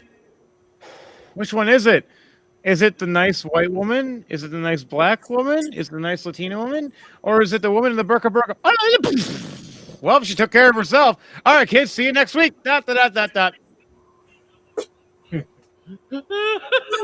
I'm sorry, but it's true. I've actually been around these people. I know how they act. I know how they think. I know how they try to keep a low IQ of people. Why do you think they love inbreeding so much? Because a good soldier is a dumb soldier sometimes. At least the ones you want is cannon fodder. The good soldiers that you want to keep for specialism is different. Those are your intelligence specialists like us, where they want the dumbasses. They're going to send the people under 100 IQ. All right, on that note, and that wraps for this. This is the Purple People Party for the people, by the people, of the people. And instead of a elephant or rhino or a donkey or a weasel, we have the American free bird, the bald eagle himself, and the llama. Those two are ours for our two animals and parties. The head one is the eagle. The secondary is the llama because it's a little more chaotic. But we are the purple people party for the people, by the people, of the people. Remember that there are the parties of the left and the right, where it's the red and the blue, where one side is the corporations, the other side is the billionaires. Where are the people? That's right. We are the people. For the people, by the people, of the people, the purple people party in the middle for a reason. Because we do not have a voice, but now we do. We have never had a chance to actually be we the people. It's always been, shh, let your corporate supervisor talk for you with the and things. And I don't believe in that. What I would be doing as well if running for office and for politics as well is I would be making it so you forcibly have to show your sponsors. Kind of like NASCAR. I want you to show up in your nice fucking $100 suit, and you're going to have little patches on you or a little lanyard with different tags on it from each sponsor that sponsors you. So we know who the fuck and where the money is coming from. So we know if you're corrupt or not. Now, also, we have the Chaotic Minds, every Wednesday at 8 p.m. until 10:30, depending on the scenario, situation, or the conversation or the rants of mayhem. And we do that every Wednesday, Eastern Standard Time. We also have the GMK, the Gray Mercenary Knights, where we do combat performance, we do cosplay, as well as we do movie performance and skills and stunt choreography and fight coordination, as we work together with multiple different studios, let alone the studios that we have created and worked on ourselves, as we are the Chaotic Moon Pictures for our own studio that we have created and worked hard for and earned, and that we are working on ourselves. This is something that will be great for our own movie industry in the future. And on that note, we have the rest, Trooper and Dom. Dark Trooper. Tune in on Sunday for the Rolling to Die podcast, where us four gentlemen and possibly Llama, maybe, will be playing a rousing game of D&D, which are with our DM, the Henry the Hearts Mace. What will we be doing this week? All right, we're going to be on part 6 of our 2D campaign, as it took almost a whole episode just to get down the hill. All this other shit in the process, which was crazy as hell. But we got to the town. Now we got to discover what the hell's going on in town, as we have a giant flaming snake wall that's been heading our way that we kind of did ourselves in a chaotic manner, which partially is Llama's part, partially everybody else. As in Thunderbase and everybody else, like, all you guys just destroyed everything. It's like, talk about chaos. But yeah, we're gonna be starting off in come on! They were trying to kill us. What do you expect for us to do? In the medical infirmary, being healed and woken up. There's a couple of us will be out of town and healthy. After that, we have Dom here. If you want to do your presentation, we already have the picture set up. Okay. Stay tuned for as we are presenting more of the featured characters from the Doom Crawlers, and there'll be some from the Blood Saints coming soon on the next performance of our Rolling to Die. That will be August 9th. All right, for our GMK Presents Dominant Visions, as you see right here, as it's promoted with his third eye open, making sure it shows you a different world. Can't wait to see all that art. He's going to post them up later when we can. And after that, Thunderbase. And be on the lookout, because there will be more upcoming from Sunday Bisu Productions, as in a new album is in the works called Love and Heartbreak. It is a non-EDM album. It is it will be cinematic classical. It is basically a romantic drama told through instrumental music. Also, tune in later tonight, as I will be going live on TikTok for another Thunderbase Bash. Also, tune in on DJ Juan Trevino's live stream tomorrow for Unity in Music to catch me live at Max Bar for Unity in Music. You heard it, people. Tune in. All right. On that note, this was the Chaotic Minds. We will see you next week. And don't forget to tune in for the next episode of the Chaotic Minds. I'm Devontae Ewing, aka DJ Thunderbase, saying thank you and good night.